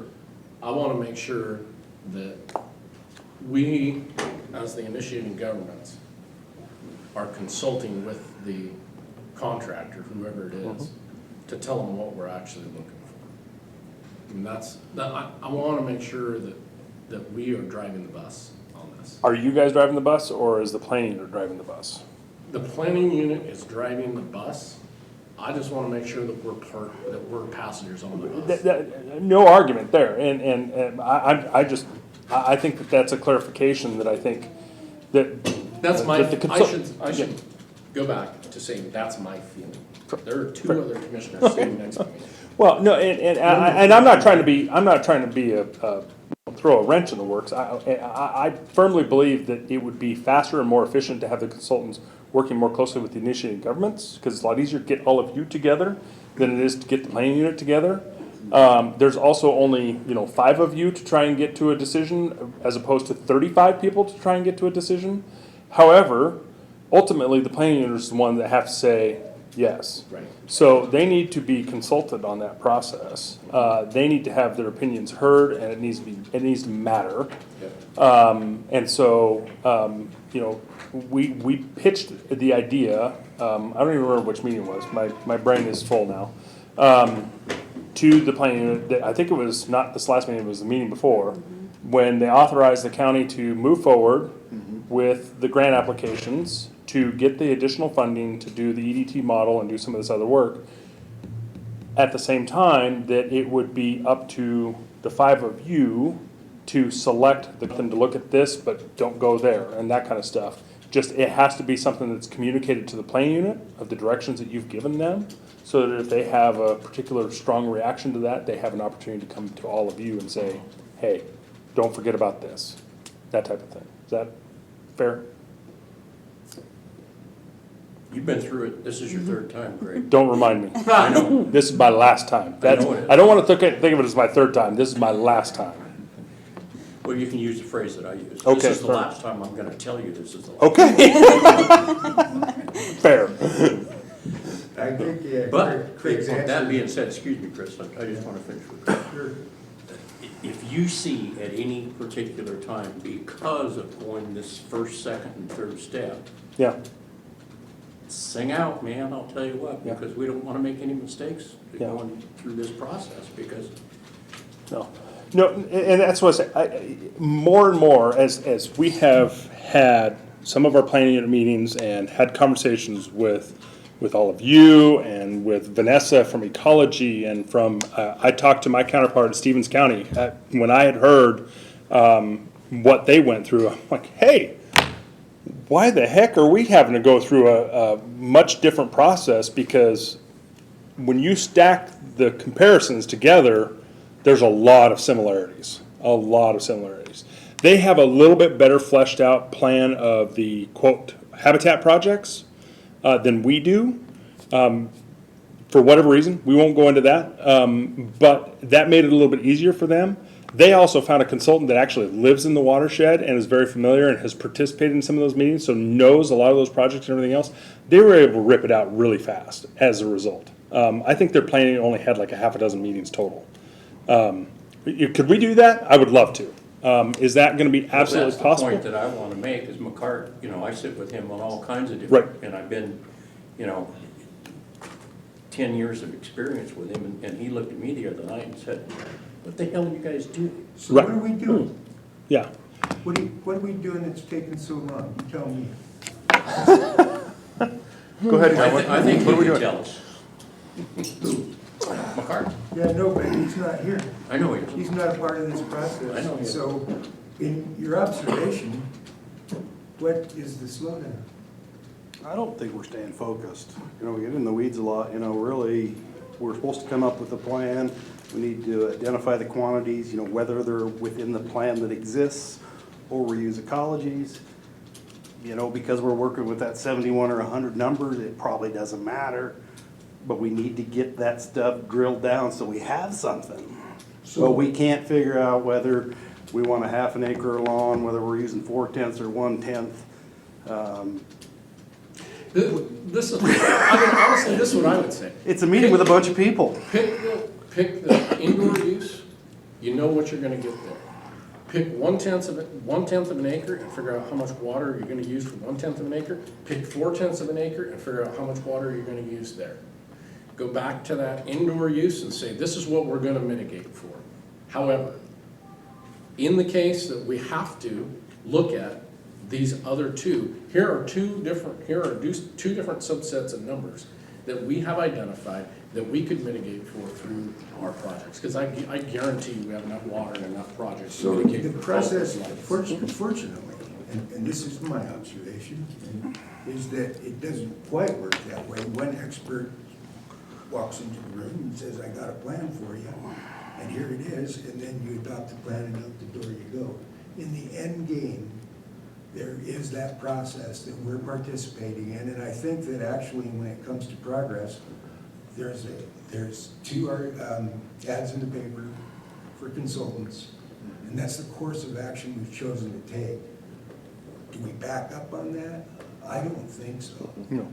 But the deal is that if there's a commissioner from another county that says we got problems, and they're not at the meetings I take a little exception to that, because this is a group independent of another watershed. And so opinions expressed by others that aren't part of the process, that kind of bothers me a bit. I have spent my time on this watershed planning unit, not jumping in the middle of everybody's opinions and letting that work itself out. And I think that's an observation that I make about the other initiating government members. And so what's the slowdown?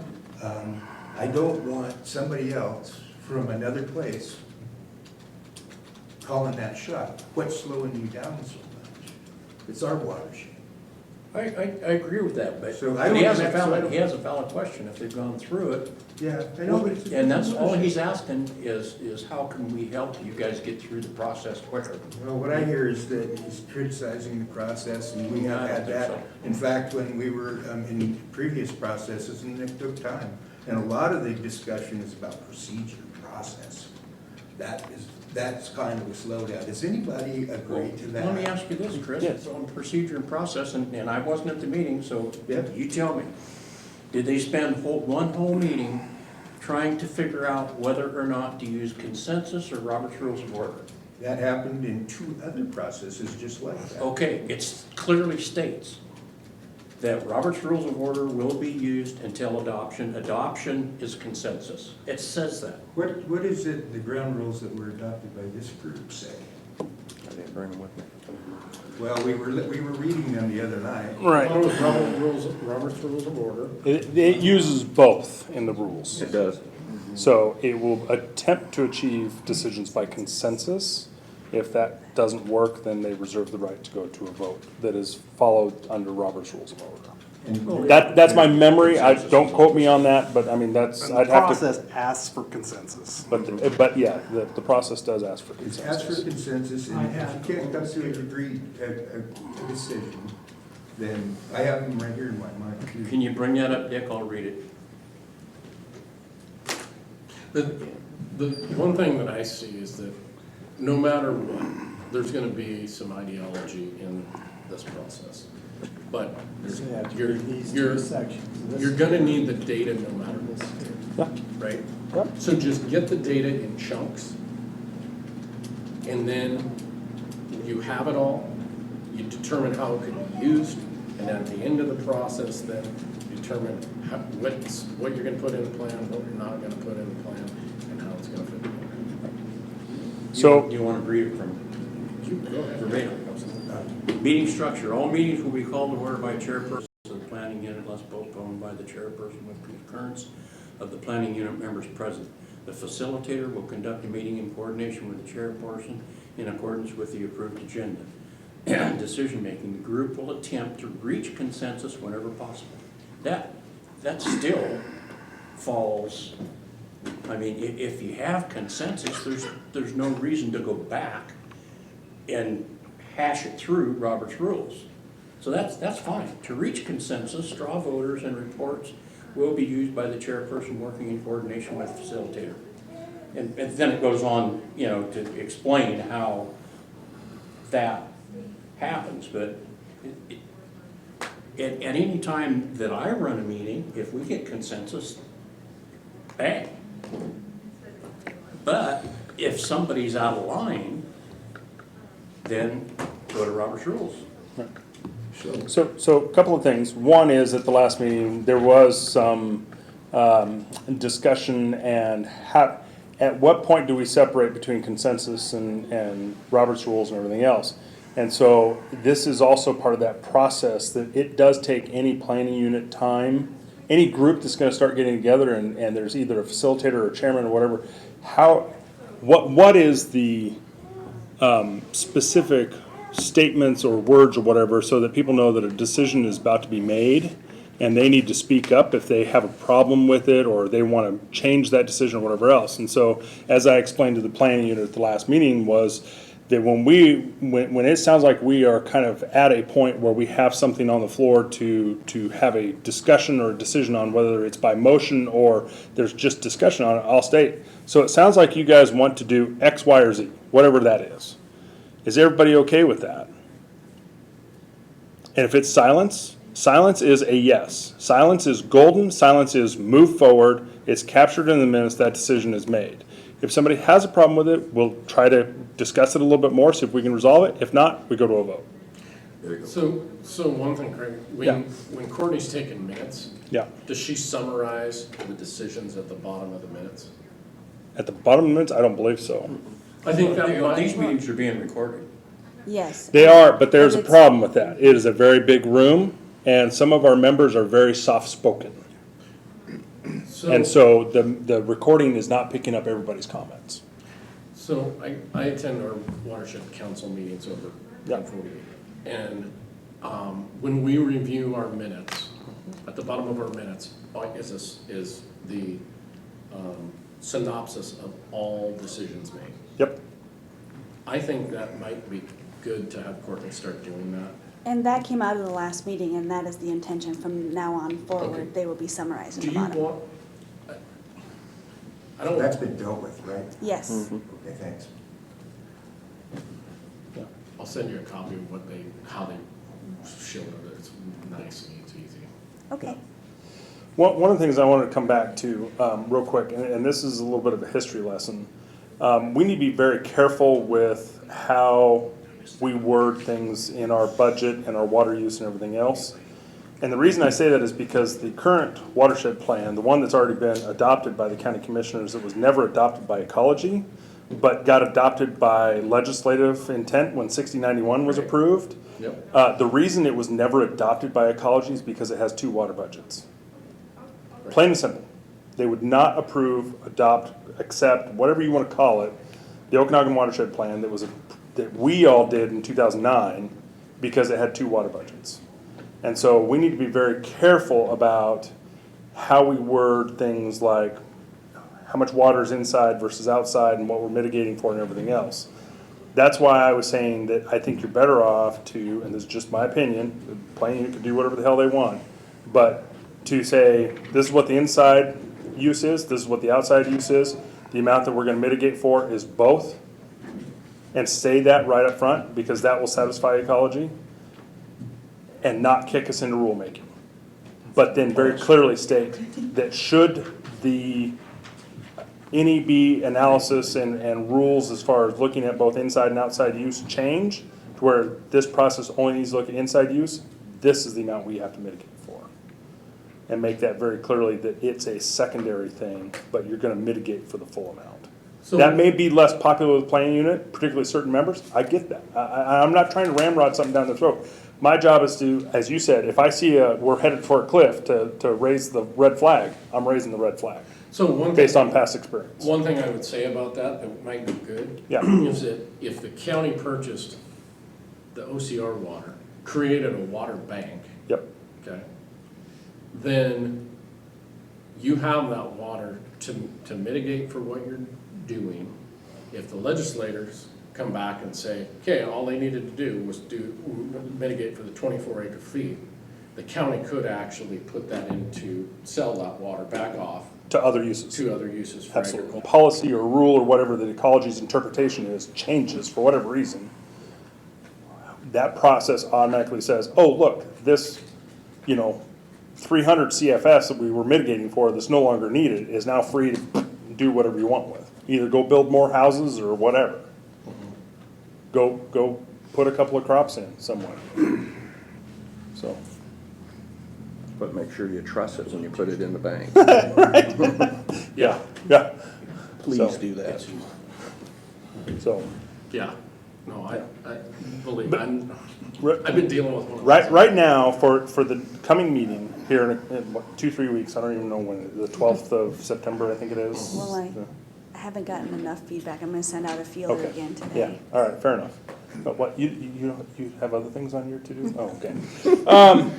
She'll hit me later for that one. At our next meeting, we're going to be talking about the watershed boundaries. That's one of the things we're gonna be talking about. We're gonna be talking, I should have brought my list, I apologize. I was scrambling to get back into my head here. Oh, look at that, he's got an agenda. We drafted it up, yeah. So, we're gonna have a conversation that was brought up at the last meeting about ecology's domestic water supply, the inside-outside thing. Vanessa's going to come back with some information on that. Talk about the sub-watershed boundaries, and we're also gonna talk about, that's the other thing, is the 2009 plan review. The action items that were in the 2009 plan, where are we at, what's been done, what hasn't been done, and, what are the things that we can do to update those. All of those things are, depending on, how frisky the planning unit gets as far as wanting to tear those things apart, which is their prerogative, that's what we're meeting for. Those could theoretically be resolved at this next meeting. But again, it's on them. I mean, if they want to continue to have more discussions on it, we'll come back the next month and we'll have more discussion on it. But at that point, as I told them at the last meeting, we don't have a lot to present to them because we need time to do exactly what Stevens County did, which is put all this stuff together, do the math, be able to show the work so that not only the planning unit can look at it and say, yeah, that makes sense, but also then ecology can run it through their NEB process and say, yeah, it'll pass muster. Then we have something to put in front of the planning unit to discuss. So I got a question, in the current plan right now, Yeah. there is a bunch of projects Yeah. that are listed in there. So are you just pulling all those out, putting them on a whiteboard and saying, okay, do we want to keep this one, do we want to send this one to the? Right, so my intent was to basically create a new document with all those items in a table. Here's what all those action items are. Who was the lead? What, if anything's been done? And then another box of, do we keep or toss? Keep, toss, or modify. Okay. Because I think there might be some that they'll be like, yeah, we like that, but we need to tweak it. And that should be fair. And then there's gotta be room for new ones. You know. There's things may have changed that Sure, affect those that are listed now. right, right. I think that the significance of the plan not being adopted by ecology and there not being an existing plan, which the law was based on there being an existing plan. Right. I think that the new plan is the new plan, and using the old plan to spring off of it is just exactly fine. Yeah. I mean, there's been some talk also about the planning unit not being able to use the old plan. That was something that was brought up, that I think that somebody told me that they were not allowed to have the old plan when they asked for it. A couple of members are bringing up the fact that the plan exists. I remember lots of details in that plan that address stuff that the planning unit is discussing today that's already actually, it's identified as objectives and goals. And I think it's real important for the planning unit to be able to revisit those objectives and goals. 9094 specifically says Yep, that Okanogan, WRIA 49, has a plan. correct, And all it has to happen is it needs to be updated. correct. Thank you, legislature. I appreciate them doing something I've been waiting 10 years to have. As far as availability plan, it's available on our website. It's available on Ecology's website. If somebody can't print a copy, let me know. I think I've got a stack of copies in my office that high. Yeah, they're very available. Yeah, so I certainly haven't denied anybody a copy of the plan. No, there's been discussion that ecology, in fact, has made comments like that you don't have to obey the law, they don't have to obey the law. I've never heard such a thing. So if that's happening, please speak up, somebody, right when that happens, because I would thoroughly like to question the person that says that, because I understand the person from ecology said that we don't have to pay attention to the law. I don't think I didn't say that, but I do know that when questioned directly about section 020 in 9094, under section 8, or number 8 of that she said, well, yeah, we just kind of had to lump them together to get to do a general plan. Okay, well, you don't usually hear a lot about people just lumping laws together and just kind of making one big law. And that tends to be an interpretation of a conversation, but I think one important thing is that it was recorded. I mean. Yeah, I know, but, okay, I heard the argument, okay? So we can look at the law, and it also says in the section that we deal with, it says that we look at the impacts associated with domestic wells. You know, anybody could take that and interpret it and say, okay, I have a domestic well, and I also have a right to water half acre of ground. And so with that domestic well, I'm watering half acre of ground. Is that an impact as a result of the domestic well? I would say it is. Do we have to mitigate it for it? It doesn't say we have to do that. Do we look at that? I think it's important to do that. And my question is, if we have objectives laid out, goals and objectives, why wouldn't we? So what is our objective here? Is it to minimize the use of domestic wells in any particular basin so that we can use more? I don't think that's the objective of the process. So I think it's just important to just like focus in on what we're trying to achieve here. And if we do that, I think it's a little bit different and simpler process. If there's objectives behind this, you know, they're not being brought to the table, they're just being discussed at the table, I think they should be brought forward. Our objective is to do this. I try to ask people that question. Accomplish, let's see if that can fit in. And if the objective is a concern also about water being sold out of the bay, that comes up on occasion.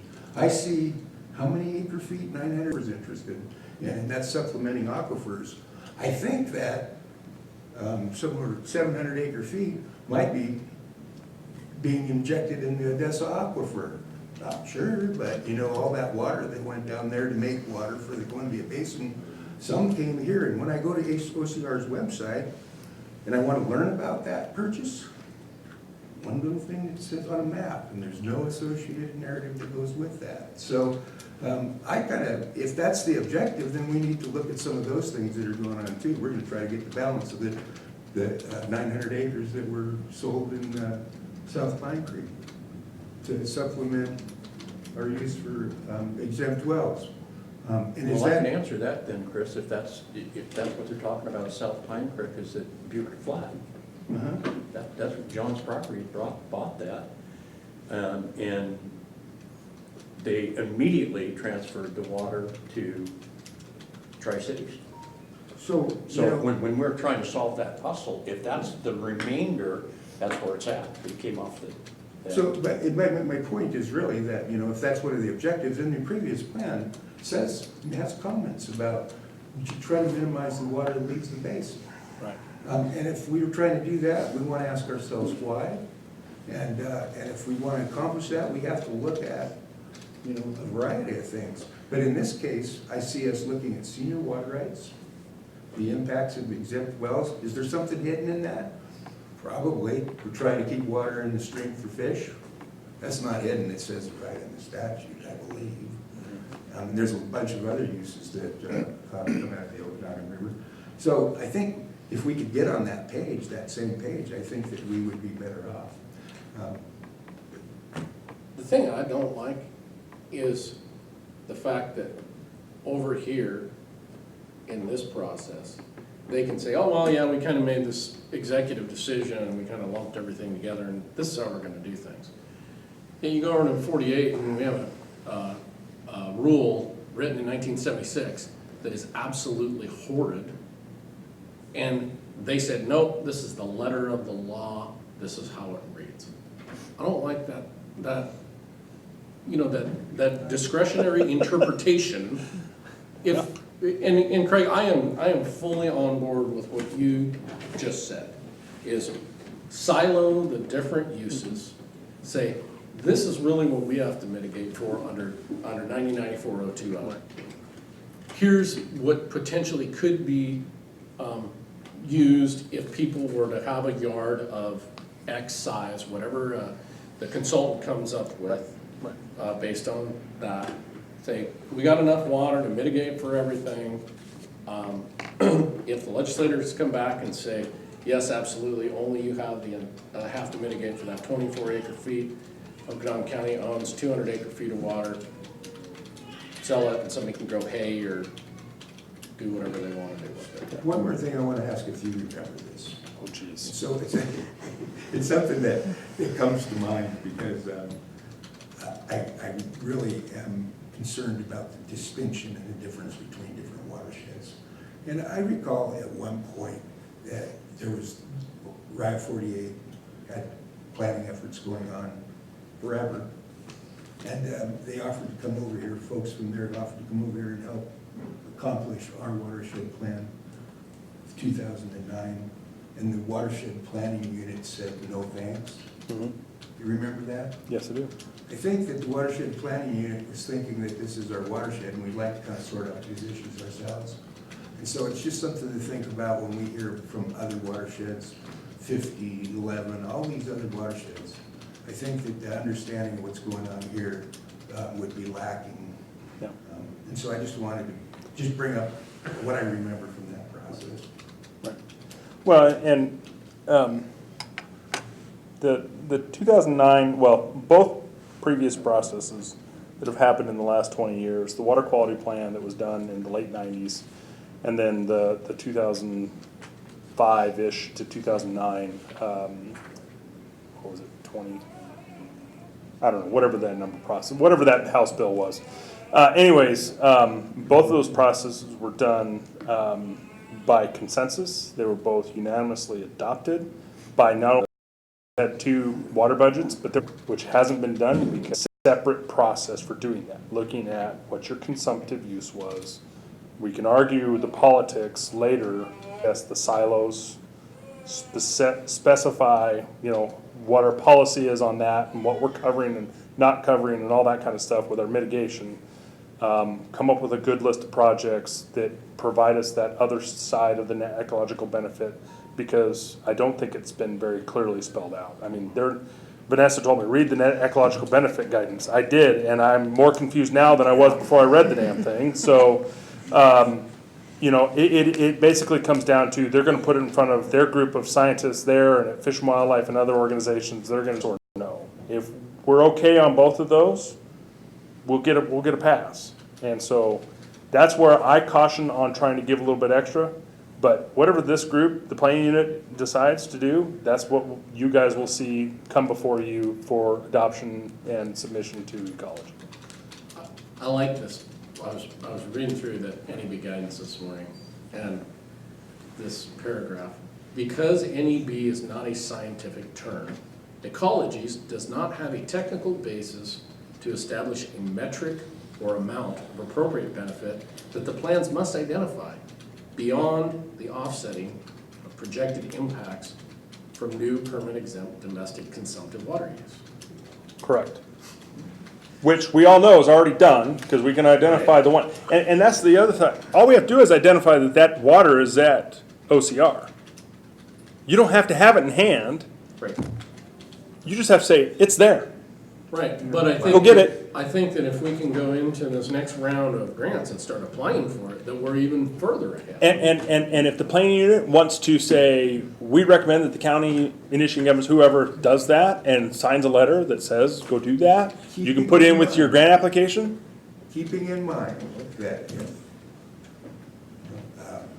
Angela said that there was a competitive grant process. Right.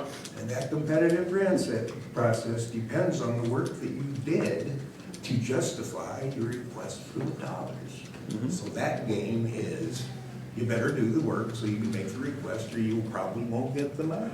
Be able to I think show your I work. think a lot of it has to do with how easily available the water is to purchase also. I think if you can show, hey, here's a chunk of water, we can buy it right now. I think that's a lot, I think you have a lot more credence than saying, well, we know that there's a farmer up there who's gonna probably retire in a little bit, and we know that we could purchase his water at some point. Right. Yeah.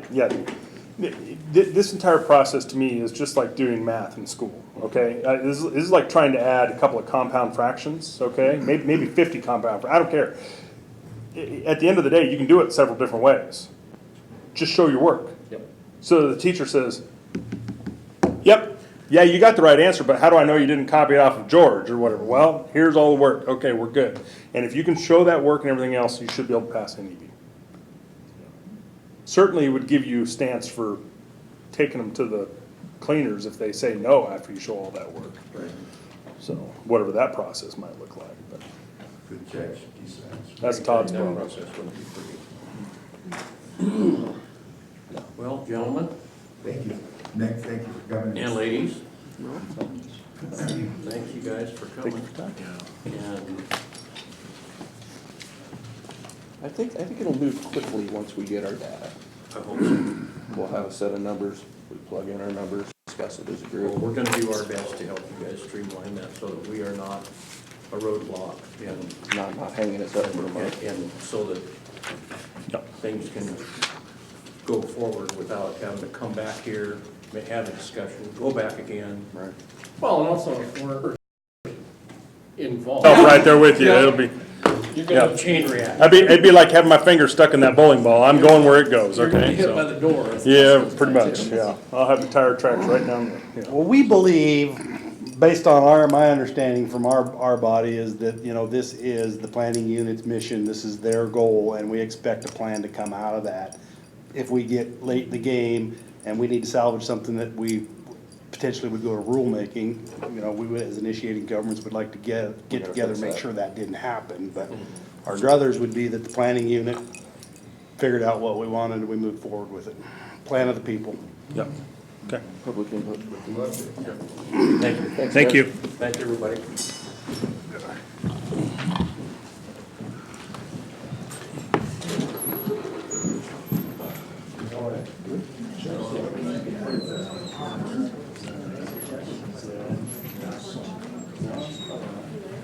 You got any shit you want to do?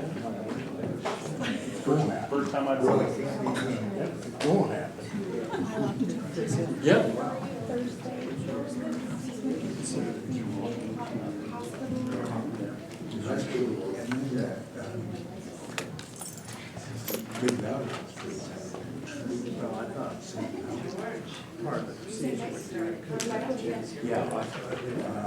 OBHC.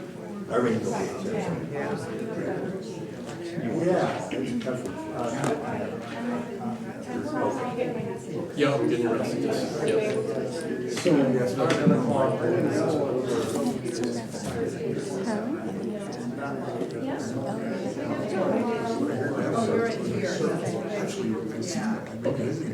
So.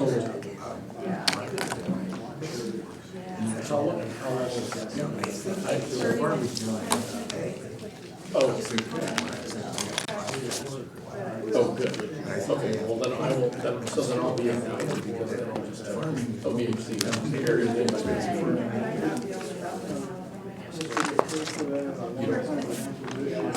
Okay, so if he goes. Irrigation district type fees. Because of the holiday. That's what they're tagged on to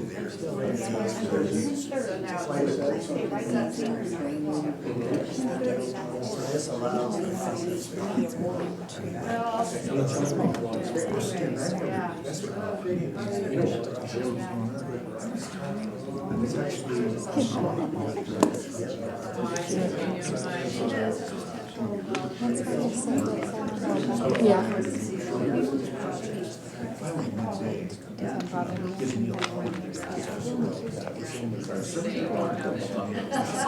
I'm sure you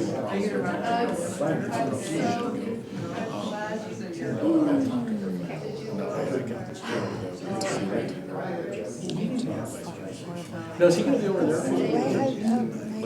Is he going to be? Because they've been here all weekend this morning, so we stayed up later than we normally Yes, they are. But it was fun. I'm gonna be more tired tomorrow. I'll sleep more just. So if I go to 9 to 11. Wednesday, Thursday, Friday. And then I'll crash Saturday night, hit the hotel. miss No, my that's dinner. okay. No, we're fine. That's my biggest worry, so I won't sleep on Saturday night, because I'm flight on Sunday.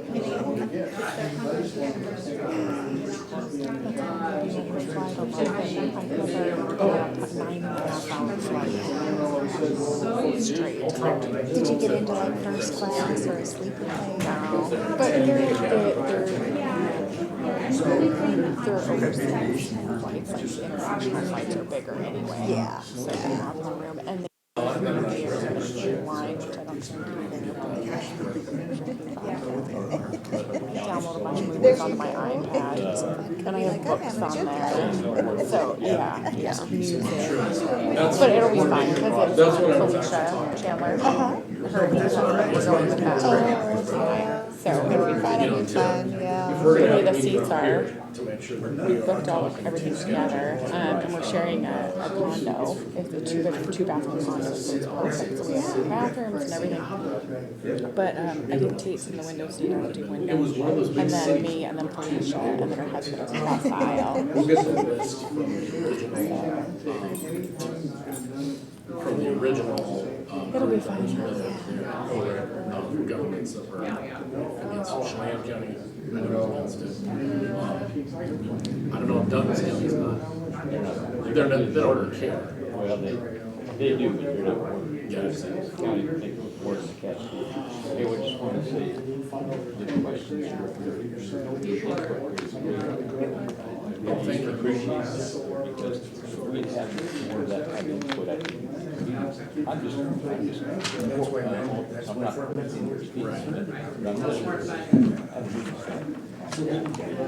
That's what I want. Thank you for. If you guys have a couple of things prepared, open it up. But everybody's gonna get it. The things that you're doing are gonna be so easy, it will be done in like 5 minutes. I'm not at all concerned, Commissioner. Your times are valuable. I can work around that. And I'm gonna hold you to that too. No, just that I'm gonna get a yes on Are you everything I'm asking are you for. asking for money? Yeah. All right. To use that water, to initially use it water. So if you want to get on the city water system outside the city, you're $6 grand. And so, but it's still staying, it actually flows back. It comes back in at the wastewater treatment, with the exception of the irrigation. After the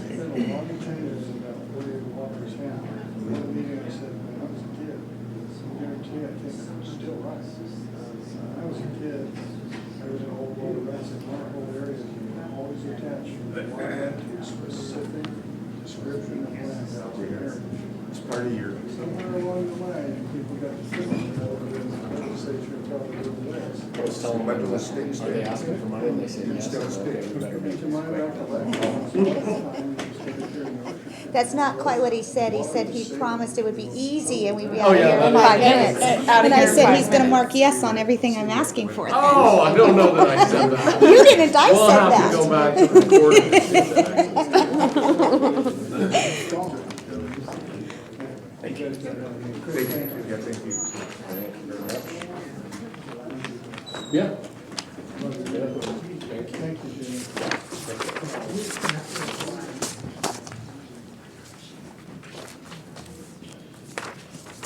Commissioner DeTro just asked So, me to make copies. this is yours? No. This came from Dick Ewing. It's just, he just wanted the board, all three of us to see it.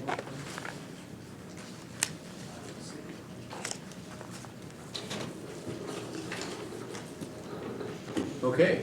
Okay, so this is the kind of somewhat continuation of the conversation we had during my auditor's update regarding my request for an elections deputy.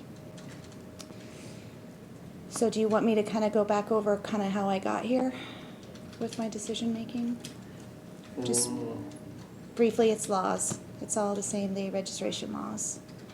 You have to have a certain number of people in red. Yeah, Right?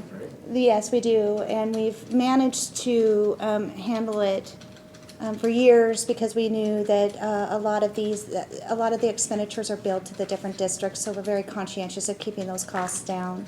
But with the same day registration and vote law and all of that, there's just no way we can do it with 1.75 FTE basically. I worked the full election this time, which I'm more than willing to do, but with 3 of us doing nothing else but working the full election, we barely kept up because of all this extra stuff we have to do now. I had looked into one of those machines where you just put the ballots in and it scans and signature checks and does all that, but the cost of the machine was $131,000. And Plus, you it's said 25,000. $25 a year for maintenance. You know, the original outlay, okay, but that 25 a year is well over half of what it would cost for a staff member that we get year-round productivity out of. And as we all know, Elections isn't just the ballots go out the door and then we process them. It's a year-round thing. There's lots of ballot building, lots of reconciliation, lots of all of that. So we were kind of getting in that talk when we were running into other meetings, and so you had asked that we schedule a meeting to discuss that. Brought Tanya in. She is up to speed on what we've talked about. And then we also talked about that the costs are, some of the costs are reimbursable from the different districts depending on the election. State also pays for portions of the election based on only an odd year on their actual portions of it. We do actual billing, so we have to keep everybody who works the elections, whether they're inspection boards or internal staff, keep track of their actual hours they work on the election only, and that is what is utilized to bill. So, Cari, we're talking about another full-time position in your office.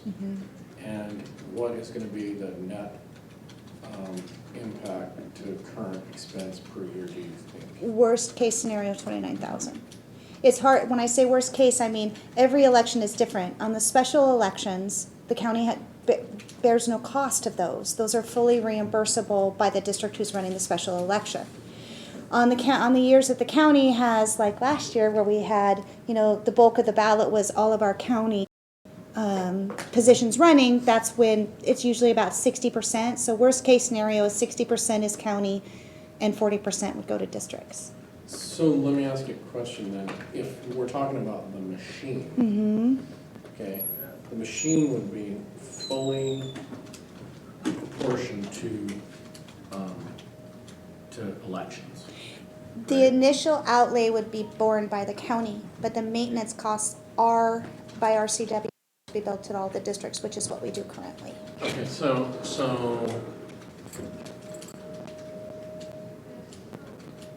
and why wouldn't the cost of the machine? Because capital outlay is not included in your cost allocations for your elections costs based on RCW. The RCW outlines all of that. Okay. There's certain things you have to be able to process the election. They don't think that. I think their reasoning is that's to be able to do it. It's the actual cost for that particular election to each district. Okay, so out of that $25,000, that would be the. First of all, let me ask your opinion on something. Whether it's another person or this machine, do you think productivity would be the same? Not year-round productivity, I'm talking about Just at the elections, if you're not talking year-round, but just elections, because the machine can only be used to count ballots, that's all it can be done. During the actual election, it would probably be the same, but when you look at the full election process, having another person is going to have better productivity. We're going to have better processes. So out of that $25,000 a year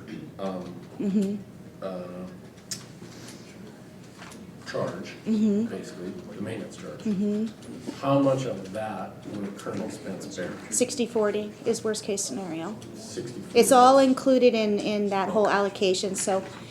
So what's 60, hold on just a second. Yeah. And if you're asking me if I have a preference either way, the machine would be great. It really would. It would get us through the elections. Jamie and I can do what we got to do like we always have. And that's why I checked into the machine initially, hoping that it would be the more cost effective. So I don't really have an opinion either way of a preference one way or the other. I just need one or the other. Does that help at all? So you're gonna have to, I mean, you know. I do. That I have to rationalize the money portion of this, right? And sometimes other people don't even know how I got to where I got. But I usually follow you, so we're pretty good. So if 60-40, you're saying that if we hired a person, max is 29,000, right? To the county. To the county.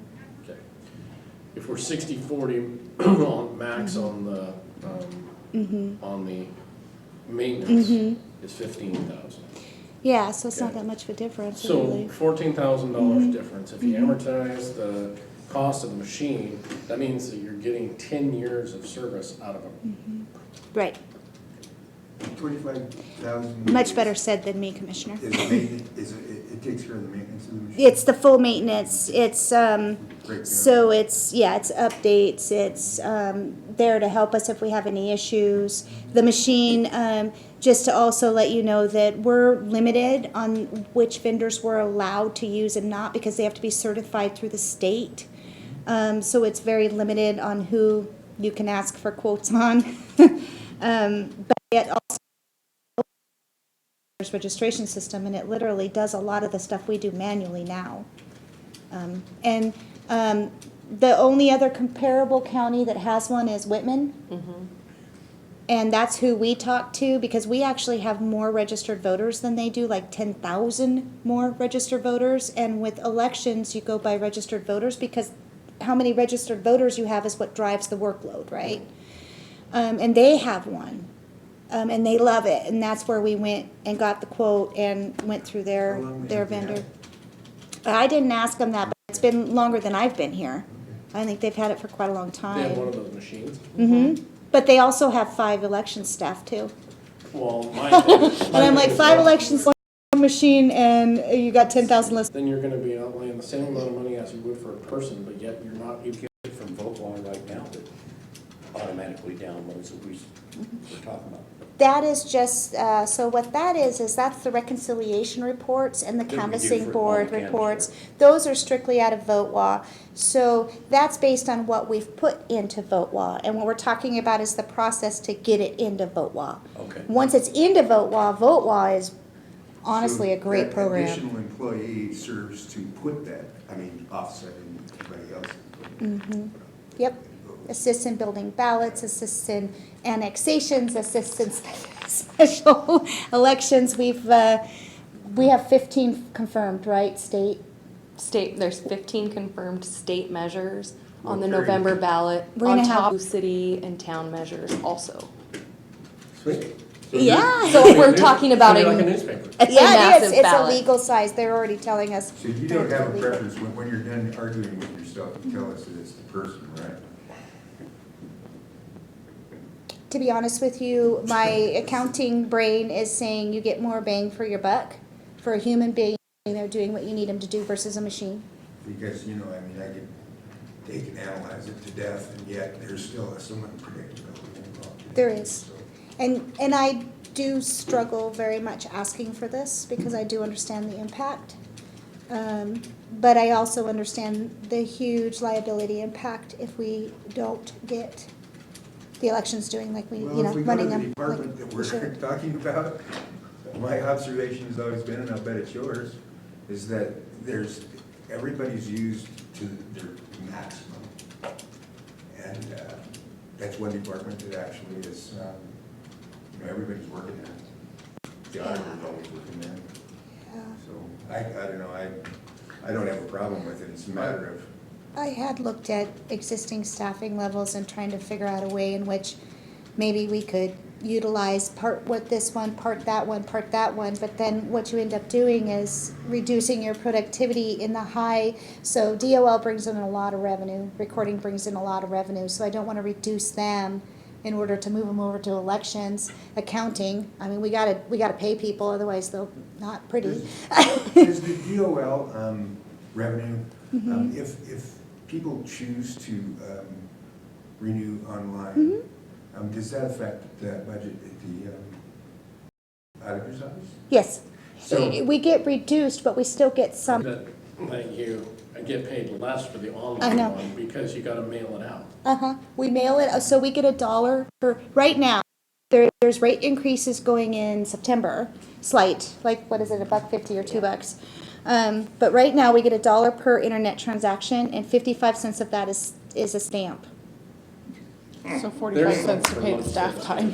And then you have the envelope that supply, the DOL does not supply, so there goes your, and then plus the staff we supply, so we're actually losing money.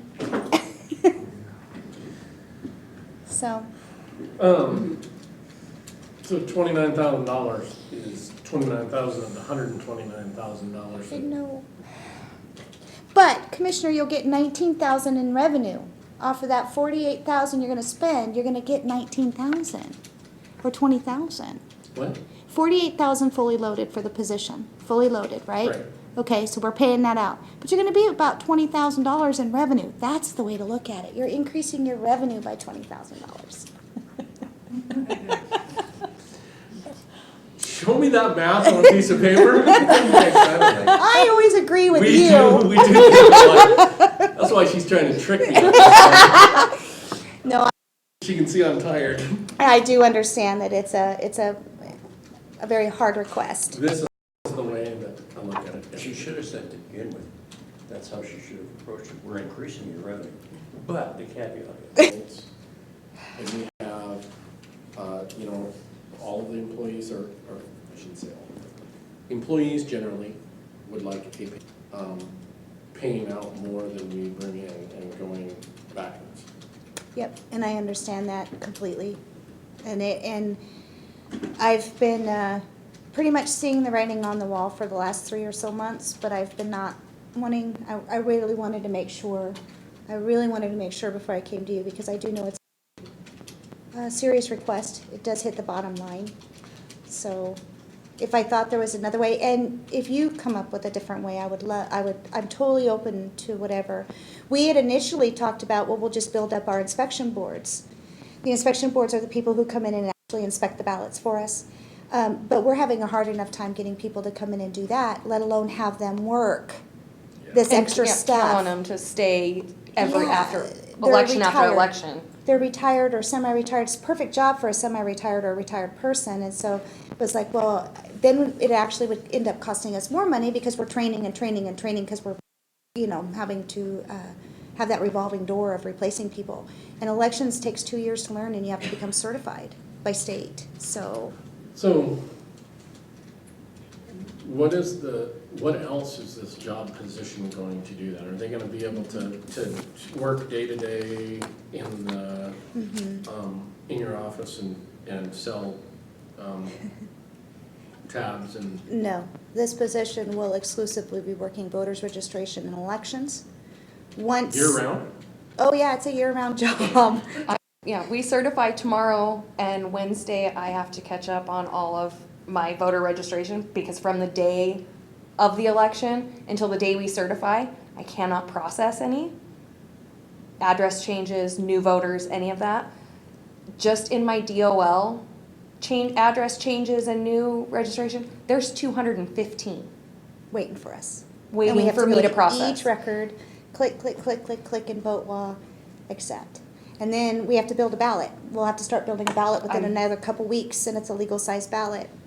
The only downtime elections or voter reg might have would be in December, but it's really not downtime because we're talking with the junior taxing districts, the fire districts, all of them, about getting their forms to us so that we know what positions they're wanting and you know, which ones are open. Yeah. What's that? It's this position certification form. And then on top of that, we have redistricting happening, coming out. Right. We have it there. But I don't want to promise something up front that I can't produce. At least the initial 2 years are going to have to be full-time in elections. So, what's that job position called? An elections deputy is what I recommend. Elections deputy? That's, She already wrote the job description and everything and everything captured. is good to go? Yeah. So I move to authorize the, One moment. Go ahead and make your motion, that's good. Okay, motion second, discussion. I just usually like to look at something. Oh, absolutely. Sorry. And That's a okay. resolution should be created Yes. to create said position to memorialize. I'll move make forward. I'll make another motion. Did you want a copy of the pay scale too, Commissioner? So you know I what don't it like was? Yeah, that the would mix and match usually. I like the. And then this voters Lane reg. doesn't like this one typing for her, but. What's that? Well, we're in discussion right now. Registration deputy job Okay. description. Hearing none, all in favor? Absolutely. Aye.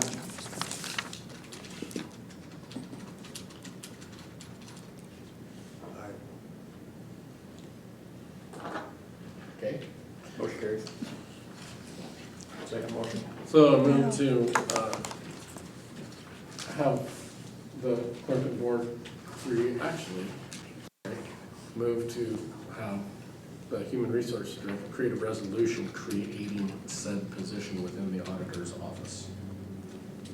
Elections deputy, sorry, Consideration of the board. for consideration of the board. Second motion. Motion second, discussion. Hearing none, all in favor? Aye. Was that an A or an A? Not a good thing to do, but My first motion was the creation of the position. Oh, okay. My second motion was to create the resolution. Resolution, authorizing oh, I the see. office. Because I was gonna say, Because you've I'm more never- than you haven't willing to have created- further discussions if you need. You haven't created the position, right? It's a non-existent position, right? Yeah. So you create the position, then you authorize somebody to be in the position. Right. for the record, I conceptually agreed with what we're proposing here, and just, it's all process. And so, you know, typically when the position's gonna get created, And if you would like me to send you the email of the numbers, the split out and that, always good to have no that. in hand. problem. I mean, especially when somebody asks you a question, there's a detail that you use. Oh, yeah. Yeah, We can still call you up. yeah. You always can call me up, Commissioner. Thank you. Thank you very much. Thank you, Tanya. I'm going on vacation, so I won't be doing anything until after vacation. That, once you said that today, Chris, when we were trying to figure out where this OCR water came from, it's that Bucher Flat deal. So it's part of the Butte, so Butte Flat is considered the South Pine Creek? That's what I was never ever considering that. I thought it was, that water flow was on the North Pine Creek, not South Pine Creek. So that's why I was a little miffed by the fact that when I went to OCR, the only piece of information I could find, and I didn't dig it too long, but I did actually look. I couldn't find anything that talked about it.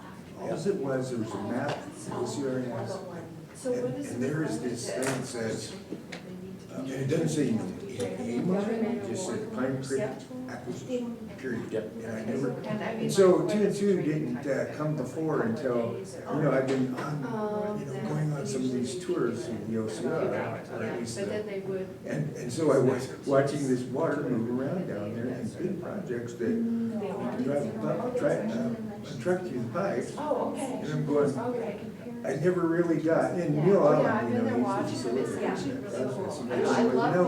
The reason that you really should be involved here is because, you know, some of this affects the Okanogan, but I never knew where it was affecting exactly. I knew that because when I finally got it through my head that it's included in South Pine Creek, I always thought it was North. Yeah, Then I knew, because see, that was the old